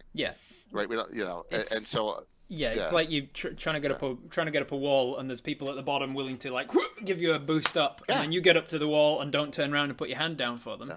What kind of jerk are you? and Darling and I were talking a little earlier about how difficult it is. There's so much that goes, and a lot of people go get people to help you. I'm a control freak, and you probably are too, Robert. Because something's going to happen wrong, and it's going to get, there's only changing the Twitch, like the title, and going in and changing all the special things you're doing. It's tedious, but you're in control of it. You're in control of it, and there's not going to be errors. Even though I do make errors, everyone knows I make mistakes. I hit the wrong button all the time on my stream deck. It happens every stream, which is why. It's okay. So just note that, hopefully, like when Robert came on my talk show, we all got increased viewership from it. When I'm here, that's the whole thing. That's it. It's a way to give back. But also, I started Short Rest because there was just so many people that I wanted to chat with and connect with. There were people that I'd played games with that I was like, I want to have an opportunity to actually sit down and chat with these people and pick their brains about stuff. And if our communities then get a little bit of a Venn diagram because of that, then that's the bonus. And that's how. So my Gavin talk. This is back to how on Twitch. So all I did was I was starting to stream on Thursday nights our game. I'm like, one stream a week's not going to cut it. And I'm like, a talk show. I'll have a talk show. It's called Gavin at Lord Peakshaven. Lord Peakshaven's a bar in Tringley in the Duchy of Ulick, right? And it has a drink, and it's kind of a joke. But so it's named after a bar, and so on Sunday nights I have the show that, and we do different topics. I have guests on and things, and it came because you need to do a minimum number of streams per week to get to affiliate. Right back then, right? So I, one stream a week I couldn't get there, and so I had my talk show. Then we have Legends and Lore, and we have other special events, and it just builds up. But then you get to your limit, Robert, and you know what happens at that. So eventually you can only do so much. You're like, okay, this is much. Something's got to give. I gotta switch things up. Like when I wanted to start getting into short rests a lot more frequently and start doing other streams more frequently at the start of this year, I decided that one of my other streams, which was quite a popular stream, Charisma Check, where I'd just be like chatting with the chat, I realized that I had to go in order to give myself the time to focus on other things that I wanted to do. Robert, someone in the audience asked about how the Tiltify works for St. Jude. Is it okay if I have? Yes, so that was the next thing that I was actually going to talk about. How did your involvement with the St. Jude charity come about, and tell us about the There Will Be Dragons? So 2019, I'm part of the GreyHawk community, and I'm like, you know what the community should do to give back? Let's do a charity event. So I had 4 streams. 2 of them were on my channel back in 2019. So my buddy Will, who's been in all of them from Wicked Studios, went first, 8 o'clock. It was one day, 8 o'clock in the morning. Then Marco, my friend, ran on my channel from 12 to 4. Then that other channel was supposed to run from 4 to 8, and they never showed up. So we had a gap. And then I ran from 8 to 8 to the end on the first one. We raised $1,020 the first year for St. Jude, which was, we didn't know what we were doing. It was fun, and that kind of was a little bit of a bump kickstart for the community. Second year, we did $2,000 and some dollars, and I had 5 streams. Last year, we set the goal at $4,000, and I had 9 streams over 2 days, and we did $10,000 last year. And our goal was 4. Our goal was to double, and we did 10. There you go. Thank you so very much. Yeah, that'll go. It goes right in. It does not go to any of us. It goes right to St. Jude and through Tiltify. None of us touch the money, which is fantastic. Thank you. This year we set the goal at 15, but there's a big kicker at 20. So what were the numbers again of how much what your goal was and how much you got each year? So the first year we had no idea. We did $1,020. The second year we doubled it. We did like $2,050 the second year. The third year going to double it again, but it went up to 10. 10 last year. Wow. We did $10,000 last year. And then you set it at 15 for this year? 15 this year is what I set it at, because we have 11 streams. We can double it, guys. 3 days. We can get them there. 3 days it is. We have 4 streams today. Actually, we have 5, because we have someone who couldn't fit in their schedule, and she's going to be only on for an hour, and then goes into Vancouver by night, late night, and then we have 4 streams on. Should actually take us over to this screen while we talk. There will be dragons. Look, pow. So yeah, all of those creators we could see then were involved. How did they were all creators you'd worked with before, and you just asked them if they wanted to be involved? Were they? Starting last year, we started to get people outside the community who we're already at $1,150 already. We just started $1,150. Everyone, thank you. So we're only on stream 2. We started getting. I had my group, Wicked Studios, Praetors Rejects, Nightheart Gaming, Trollord Games, a core group of GreyHawk streamers. Yeah. Last year we had the outside community started coming in. Blue Box, first time they participated. Now they're running a GreyHawk stream. And some others like Lawful Stupid RPGs now involved. They're going to run a GreyHawk stream. They're in it. Vancouver by Night just came in. Runs a GreyHawk. One of their streams is GreyHawk are in it. So Time Lord's Wife, Wily Hobbit. We have a whole group of them, and then we get the wrap-up show Sunday. So 11 streams are in it this year, and it's growing. And that's what's it's got to get back. Yeah, it's just gotta get back. That's incredible work. So tell us about St. Jude specifically, and why St. Jude? Like, there's so many charities out there. Why did St. Jude? St. Jude Children's Hospital was created by Danny and Marlo Thomas, if you know who they are. Danny Thomas is an actor. Marlo Thomas was that girl, back in the 70s actress. And it's a huge. None of the children that there's no bills ever to the families that go there, and it's a huge national charity that we can all get around. That's why we decided on it. Right. Now, we didn't want to go with a regional one. We wanted to go with an all-inclusive national charity. And we're up to 1,300. And you don't... Thank you, everyone. Wow, that's very generous. Thank you. That's very generous. Thank you. You basically you don't put out like it's a children's research hospital and find anybody going nah. It's not. Right. It's not a charity that I believe in. Like nobody doesn't believe in children's research hospitals. So it was a good choice of it, I imagine. Well, thank you. And by the way, a note that we have 7 sponsors, including Larry Elmore himself, and so they're donator gifts. So it keeps track. And there's like 30 some gifts. Top one will get their choice of a gift all the way down till we run out. Now the big kicker is there's one at $20,000 if we get to it. If we get to $20,000, Kafir, who has the stream Cave Geek Art, is doing a GreyHawk map in leather that he would commission for $3,000 to $5,000. If we hit 20,000, he's going to give that as a donator gift. Whoa! Yes. Now he's given 3 a leather GreyHawk mask. A leather Yeah, unbelievable. So that That's is the big nice. kicker. The That's a biggest thing good. I have right now is this. Right now, we think this is a Free City Ground box set sealed from 1989. This was donated by my That sponsor. that is as Yeah, old as I am. I'm from 1989. there you go. So this was donated by Gamescape 3D. Jeremy, my one of my 3D sponsors. He has all this stuff. He's like, I'm never going to use it. You want to use this for the fundraiser? I'm like, hell yeah. So Wow. this on eBay goes for like 350, right? Yeah. Roughly. So this is now the Cape Geek Art one will push it up there. But we have 7, and there are tubes back here. You can't see them.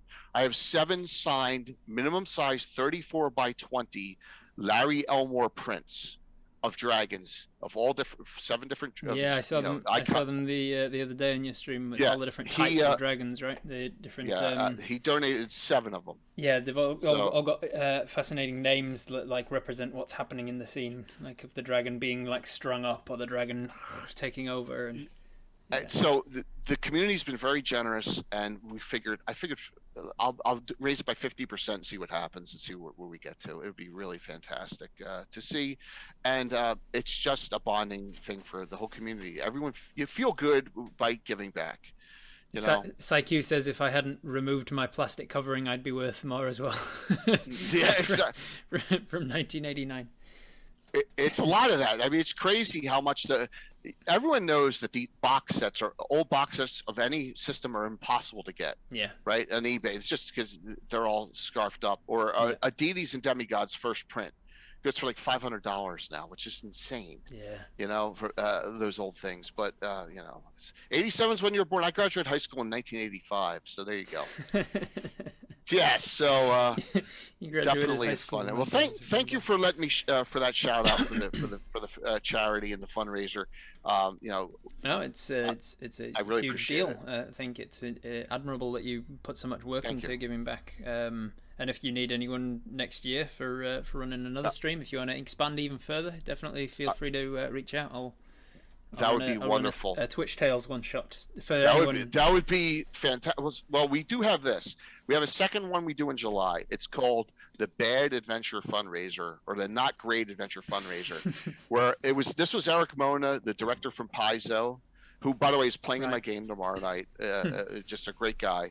He goes, why don't you take some of those really terrible adventures that were written, and run one. So I did the adventure last year for Luke Gygax, Eric Mona, James Jacobs, Jason Bowman, Anna, and Stella. It was called Gargoyle. Okay, and I ran that, and John at Blue Box ran something else, and he had 2 streams before. And then that day we raised $8,000. Oh, wow. So we did 18,000 last year total between the 2 fundraisers. So we're going to do that for St. Jude as well. Yeah. Yep, so you do one this time every year and one in July. That was the first time we did that. This is our 4th annual one here, and we'll probably do that again because trust me, there's a ton of bad published adventures to run. There are some terrible ones. Yeah, yes. Well, I'm happy to be involved. For anyone who's wonderful. over from your channel, for anyone who's from your community and don't know the sort of thing I do, so I run D&D for Viva la Dirt League over on YouTube. But on my Twitch channel, I run about 4 times a week, and one of the things I do is called Twitch Tales, which is an interactive game of D&D, making the most of this interactive medium of Twitch, where the chat controls the actions of the player. I'm the dungeon master. Nobody else is playing. It's just the people in the chat, and it's kind of like a solo campaign. There's one adventurer called Apis. They are a Hill Dwarf Ranger, and everybody in the chat gets to decide what happens. And if it's just like a general consensus of, we want to go talk to the baker, then that's fine, we do that. But if it's something that comes down to like, we need to kind of like, there's a bit of division in the chat here, then I'll put it to a poll, like, and majority gets it, and see what story happens. And those are always fun, especially if we do like one shots as well. So I'm always happy to do like a one shot Twitch Tales for helping out charities and things. That would be wonderful. It is that of yours, that whole stream is really unique, and sets you apart from It almost. was, I mean, yeah, it's interactive. It's really it was fantastic. when I started it a couple of Yeah, years ago. it's wonderful. I didn't know of anybody else doing a similar thing. I'm not saying that I was the first, but I didn't Right. personally know of anybody else who was doing a similar thing. And it's because I started in the middle of a pandemic, and my intention when I was starting was like, oh, maybe I'll do an actual play. And then I'm glad that I was kind of forced away from that because of so many people that are doing actual plays, and so hard how hard it is for people to get into it and be like, this is yet another actual play D&D session of what's going on, who are these characters, what's the story, what sets this apart. Whereas being forced into being a bit more innovative and going, how do I make the most of the interactive element of Twitch Yeah. while also playing D&D, made me come up with the idea for Twitch Tales. It's brilliant. It's absolutely brilliant. Thank you. So if you ever go on the category is Dungeons and Dragons and click on that on a Saturday night, when I started in 2018, there was probably 50 streams on at that time. There's 300 to 500 now. Okay, on at that time, and that 90% of them have a 3 or less viewer average. Yeah. You have to be able to figure out a way to get yourself from that point to 30, so at least you can get in that top 10 occasionally. Yeah. So random people find you. It's not easy to do. Yeah. I really sympathize. I can understand. I was there. I know how tough it was to get there, and it's just you got to be persistent. And this is not. It's not easy. It is not, and that's why I said a lot of people, if you're casually doing it and you're just having fun with it, that's great. Yeah, there's a lot of those people that are doing for one to three people are doing it just as a means of everybody at the table being able to find the one to three people are the other people in the game who are just like watching and going, oh yeah, that's how we can, because it's a relatively easy way to stream your table to the players in the game, like, oh, this is what we're. And they're not actually ever anticipating or expecting that anybody outside will come in and watch. But then there are others in that single-digit viewer range that are trying their best to make it work and just don't have a unique point of sale. They don't have something that's like setting them apart. So when I started looking, I browse a lot. When I have time, right, which is so rare. But I get out there and I'll go on a Tuesday night or a Monday night and I'll check out and see what's going on. And I always looked for streams that are using miniatures and terrain. Yeah. And they've actually shrunk. It's less now than it was 2 years ago. Yeah. Which is crazy, because as VTTs grow and the pandemic's continuing, people around real tables with real minis is a unique. lot less. Yeah, I actually somebody reached out to me the other day via email, a New Zealand company that has just started doing some actual play D&D, and they asked me if I wanted to collab, and I was like, my instinct was like, probably not, but then I checked out their stuff and they were doing real like around the table with minis and terrain, and I was like, okay, yeah, this is good. And then I watched them and they had a really good chemistry, just like charming folk. They were kind of like wholesome, and they were really my vibe. So I was like, yeah, okay, it helps. It definitely helps as a point of difference these days to have that in-person game, because I mean, just there's nothing beats an in-person game. No, there's not. I'll play online if that's all that's available, but I'd always take in-person if the option's there. Oh, it's just I for like about 6 months we were doing remote with my friends, and it was a struggle. We kept it going because know COVID, you couldn't be around anyone, but I love having them at the table. One other thing I do on Twitch that I'm not sure if the audience knows about is I collaborate campaign wise with other streams. For example, Blue Box, technically their GreyHawk stream and their plays in my campaign. All right. So I can do crossovers, right, with characters. That's cool. Yeah. So it's a little trick there of that. Another way to collaborate is not just with in person, but in story. Yeah. So it's something a little neat that has worked. That's worked. And, yeah, that's fun. I like the idea of crossing over. Like all of my campaigns that I run with the exception of the Viva guys, because that's their intellectual property. That's a unique experience as well. Having to DM in somebody else's world is quite an interesting experience. But everything that I run in my own homebrew world all takes place in the same timeline, same world. So my home games, I run 2 different home games that act concurrently, and then the Twitch Tales campaign acts in the same world. All of the games that I run as a DM for hire, excuse me, all the games I run as a DM for hire all happen in the same world as well. So like there's always the possibility of crossing over, or like elements that they'll come across that they'll hear about, plot hooks that the other ones have already solved and things like that. It's awesome. And when you said finish up and go to a new one, I'm thinking to myself, it's an opportunity for you to stay in that world. Yeah. Have the higher level characters as mentors or whatever. Yeah, that's my intention one day, to be like, good. If D&D ever actually ends, because geez, I've been playing for 5 years and they're only like level 10. Because I mean, granted, in that time I did have to take some breaks for university and stuff, but man, it takes a long time to actually finish the campaign, as it were.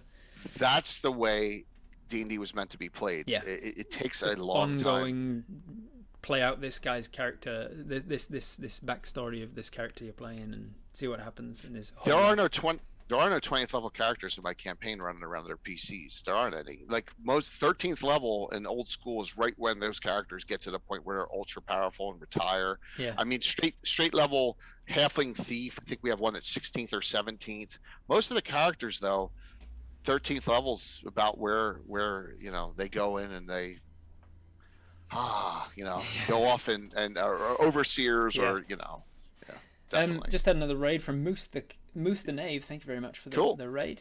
Hopefully your stream was good. Hey, How Not to DM is still here as well. How Not to DM. Great! He's got a great podcast, fantastic podcast. That's right. I was just on How Not to DM's podcast the other day. My episode was just released. If you haven't listened, check it out. It was a very interesting conversation. Derek is a good conversationalist. Does he stream? I don't know if you stream. Do you, Derek? Let's have a look. Let's click your name. Let's head on over to HNT. Yeah. Please reach out if you want to talk anytime. You got some great work there on YouTube. There we go. I'll give you a follow in case you ever decide to stream. So this is gonna. We're getting towards the end now, and unfortunately running out of time. This has been a wonderful chat. You're very charming and easy to talk with. Thank you. The talk just kind of flows, which is always chatting good. is wonderful. Thank you for that. So in the last in the last few minutes, I like to open it up to my sorrowfully neglected chat here, and ask: is there any questions that you have that I haven't asked, or things that we haven't talked about that you want to ask either of us? There was a question that some of you are from my community here, and some from Lord Gosumba's. There was a question that someone had just asked, and I said I would get back to it. Can you please repost it, because it was a good question. And your chat goes a lot faster than mine does, and I can't. So please. Thankfully, when I am neglecting the chat, sometimes when I'm playing video games or something as well, just as like a downtime chill out stream, and for whatever reason I'm neglecting the chat, they're happy to just converse amongst themselves. Matt had a question here. So with the different campaigns in the same world and crossing over and things, do you have to send plot information in both directions so that their stream knows what's happened, how it's affecting your world? And no, because it's like a bad TV show where an actor changes. Right. So, for example, there are some things that John knows not to do. And that is not slaughter an entire town or something. Huge world-ending things. Right. Like, and then the Tarrasque's here. Exactly. Got to run that by you before things like that happen. John and I talk every week or so and just about what's going on. Now he's doing his latest group is in the Great Kingdom, way out east, Rel Astra area. I don't play on. Everyone knows it's a joke. I don't use the eastern side of the GreyHawk map. I'm west. I'm the Shouldermar Valley area. In 44 years of using it, you're still just like, nah. I can find enough stories. I can find enough stories in this area. Exactly. So have at it, John. I don't care what you do over there in the Great Kingdom now. So I actually did a very similar thing. So one of the guys who started as a player in my campaign right from day one, this guy here.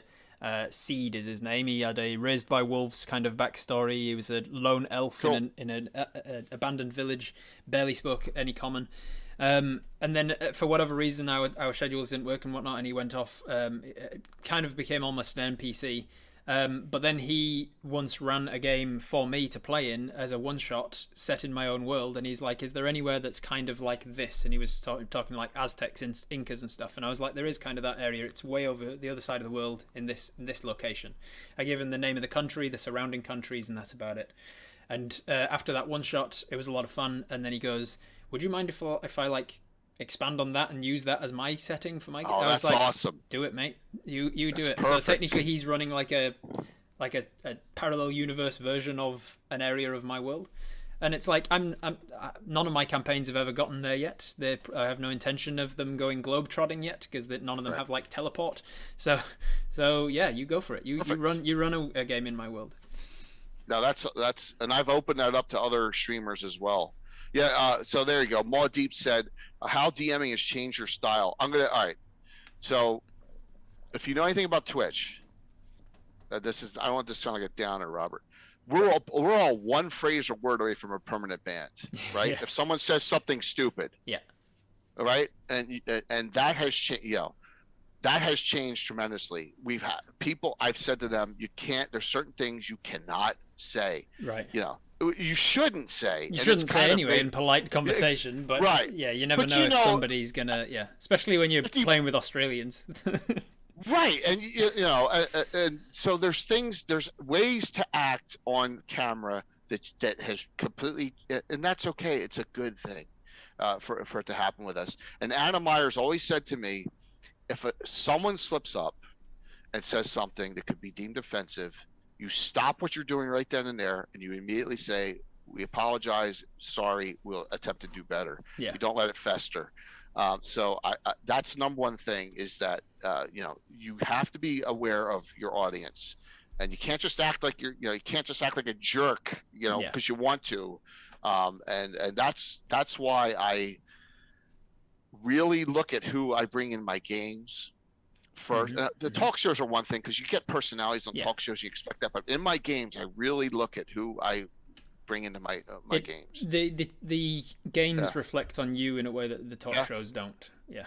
Exactly. Yeah. Exactly. That's 100% true, Robert. Definitely. Yeah, and the way that it's changed mine is in a similar fashion. Like the sorts of content I would use in a home game when I'm working with 5 people around the table, and the things that we say and do and talk about and interact with are never going to be seen from firsthand from anybody but us.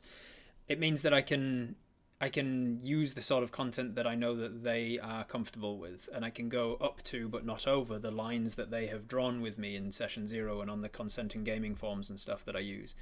I can, if they've all said that they're okay with, for instance, injury and danger to children as like a topic element, a story element, then I can include hags that kidnap and devour children and stuff, and I can be really gruesome and gross about that. And go into super detail so that they're like, oh my god, this is horrific, and we now desire to kill this hag immediately. Whereas I wouldn't include those sorts of things when I've got an audience of however many hundred, because I haven't had the chance to go through those 100 people and say, what are your limits, what are your fears, what is a hard no for you, kind of thing. And so being aware of that is a big thing. Innuendo sexual is okay, graphic is not under any circumstances. The assumption that 2 people, fall in love or whatever and go off, that's okay. Yeah, fade to black is fine, but exactly. You got to use some common sense when you're streaming. Yeah, absolutely. So there's one last question behind. Sai says, "How come you play D&D and my parents never even heard of it? And how do other people out of the secret inner circle react to your plays?" I don't know what you mean by secret inner circle, like the people who know about D&D, like it's a secret thing. Because that is something that I have found over the years as well, is that the deeper into D&D I get as my full-time profession, the more I'm surrounded by people who know D&D and in and outs and played it for years and everything, and the harder it is to remember that it is still a niche. It is still like tabletop role-playing as a hobby, including board games, dice games, card games and everything. Even that is a niche. and then D&D is a niche within that. Yeah. And so It is. it's easy to forget, like when I'm out and about, that everybody I'm passing on the street doesn't necessarily even know what D&D is. If I tell somebody I'm a dungeon master, they're probably going to think of the other kind of dungeon master first, rather than a guy who runs D&D. I grew up when it wasn't cool. Yeah, you grew up through the Satanic Panic and everything, right? Yes, but note that when Stranger Things came out, it became cool. Yeah, it suddenly 'Cause, you know, started getting yeah. mainstream. Yeah, and that kind of coincided with pre COVID and everything blasting upward. So, Yeah. but still, I've never hidden it my entire life because I'm confident in myself that I don't need. Everyone's known, family, friends, everyone knows I've done this my entire life. In fact, I use my name on my Facebook. I don't even use Lord Gosumba. I just use my name on that. So yeah. Very cool. Modeeps, we'll go to sort of more a quick fire round so we can get through a couple more before we leave. Lord Gosumba, yeah, sure. Modeeps asks to you, asking for tips on setting a scene or voicing characters, anything like that. I don't do voice. You don't do voice sometimes, work but it's terrible. It's terrible voice work. But I do. I have some personalities. I have what's called the antithesis NPC. That sometimes get thrown into adventuring parties. I put characters in the adventuring parties too, something a little different all the time. I have them in there to interact. But I have the Michael Batons of the world, right there, Antiquitous, Fritz Winchesters. They're really, really anti-heroes. Right. A lot of people connect with. Yeah. So, they just like that. They just like to have the anti-hero there. So there's a bunch of them. Yeah, for me, a quick tip on setting a scene is to think about the different senses, that the different traditional senses, I'll say, sight, sound, everything. Don't just describe what the room looks like. Describe what temperature it is and what the room smells like when you walk in and stuff. It can really give quite an emotive. People forget smell a lot because it's such a relatively weak sense in human. In human beings, we don't have great sense of smell compared to a lot of other animals. Instead, we focus a lot on our visual senses. Something like 80% of our how we perceive the world is through our sight. And so people forget about scent, but it is such a powerful emotive tool. There is a big difference between walking into a shop that smells like baked bread and walking into a shop that smells vaguely of rotting fish. Like, it's great. A world of difference. So it's a big help to set a scene by thinking of those different senses. Very cool. DM Dave previously asked, take a guess. DM Dave from not that DM Dave. The DM Dave. Careful Cantrip DM Dave. Yep. Asked for an estimate of how many minis you have. Ballpark. 20,000. What? Oh my god! Where would you keep them? How many are there? Oh my god! Do you have IKEA in New Zealand? Yeah. Well, no, we don't. Well, you know of IKEA. I have, I think, 28 full sets of IKEA shelves running through that basement. Yeah. Oh yeah. Wow, 20,000, yeah. And that's not the terrain. No, that's miniatures. Now, painted from scratch. A lot of them are plastics. Painted from scratch. I'm gonna guess 5,000. That's a guess. Incredible. Yeah, that's the goal. That's the dream one day. My partner Lizzie's like, surely you don't need more minis, and I was like, oh, sweet. You always need something. You always need more. You always need yes, more. I've got 70 different hobgoblins, but have I got one with a hood up and three and two different daggers? No. My crafter Bill will put the proper weapons on the figures now. That's how good he is. Right, Metal nice. minis and stuff. He'll. So another thing is, like, there's certain monsters that aren't out there, and Meerkat is actually crafting an STL for us of a Kushi. I don't know if there's a Kushi mini anywhere, so he's making a Kushi. Because there isn't one. Because we want to have every monster that exists. Nice. Because you gotta have it. So yeah. Behind the Glamour asks something that appropriate to a VLDL thing that just happened. How do you adapt, and how long does it take you to adapt when an NPC that you intended to be a recurring NPC is killed? Oh, that's pretty quick because there's always another evil person. There's always another antithesis. You can change the story around pretty quickly. I got a Kitty cat cat. visiting back there. Yep. So that's Yeah, not a there's always problem. another. Not Like a problem. it doesn't matter to me. Like it'll take Yeah. if it happens during a session, I'll be completely fine before we start the next session. If I have to adapt it during the session, then I might have to take a little on the fly thinking. But otherwise, it doesn't matter. There's always more villains. There's always more shopkeepers. If you've killed the I hope that none of my home game party that did this are listening. But if you've killed the Mind Flayer that was going to become a big plot point for you because he was going to help you invade the rest of the Mind Flayer colony, but you just straight out killed him, then there's always another Mind Flayer that's willing to do the same thing around the corner. Yeah, there's always so we our Dark Brotherhood, which is our main antithesis in the group. We've had like 4 or 5 major leaders of it over the 40 years. So yeah, it's like Doctor Who's change, right? Yeah. It's the same thing, right? It's going to happen. Exactly right. So yeah. Yeah. All right. As much as I would love to, what a great discussion! Yeah, this was fantastic talk. I'm Thank you. more than happy to have you on and to have this conversation. Sure. And happy to work with you again in the future on something similar. As we wrap up, you want to promote anything of your own? Point people towards your channels. Towards obviously we'll be raiding into the charity that you're working with at the moment. That would be great. Troller Games is live now. That would be fantastic. Thank you. Troller Games is a great sponsor, and they do streams too. Their owner Steven Schnault's a wonderful person, and Chuck, who's their community manager, does some great work for them. And he's they gave all the. They're giving. They got a ton of giveaways for this too during every stream. So tomorrow night, I go at 7:00 Eastern U.S. time. I have Eric Mona, the director from Paizo, playing Venarium Vord, his legendary character in my campaign. He's just the best RP I've ever seen in my campaign. I have Darling, Creepshow, Little Bones, and MJ Russell all playing in the game as well. Anna Myers playing in the game with some of my guys. I guarantee you there's some things in it that we have brand new terrain out. It's unbelievable. I have something I swore I'd never do ever as a DM, as an old school DM, and you'll see. I swore I would never do it. So I'm going to do it tomorrow night. There's your tease if ever I heard. Yes. So definitely thank you. Comes with a recommendation of my own as well. If you are from my community, definitely go check out Lord Gosumba. Got a very unique style of visual gameplay with an enormous table, lots of fantastic terrain, well painted miniatures, very chill atmosphere as well. Not like nothing rushed about it, just like focusing on the story and the enjoyment of his players. So definitely having fun. Check out Lord Gosumba on the Twitch and the YouTubes. If you hear from Lord Gosumba's community, are you watching this later? I'm Robert Hartley, GM. I'm a full-time dungeon master for Viva La Dirt League and under my own Steam as well on Twitch. You can find me several days a week doing D&D adjacent content. I read from the D&D books.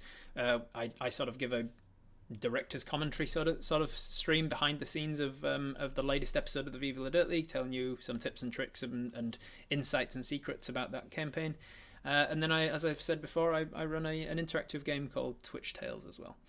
So stick around if you like my content. Make sure to drop a follow here.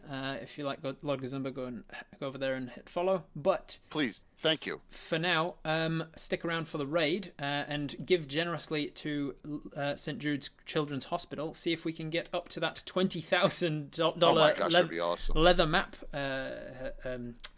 giveaway. What a wonderful! Thank you all for a wonderful show, Robert. Thank you. This was fantastic. Wonderful discussion. It was absolutely my pleasure. And this will be going up for posterity on my YouTube later. Awesome. I have spelt Troll Lord Games correctly. It's all just one word. Yes. Yes, all one word. Yep. Wonderful. Yep. Troller. Yep. All right. So you got 3 L's together. Yeah. Troll. Yeah. All right, everybody. Have fun. Take care. Bye bye.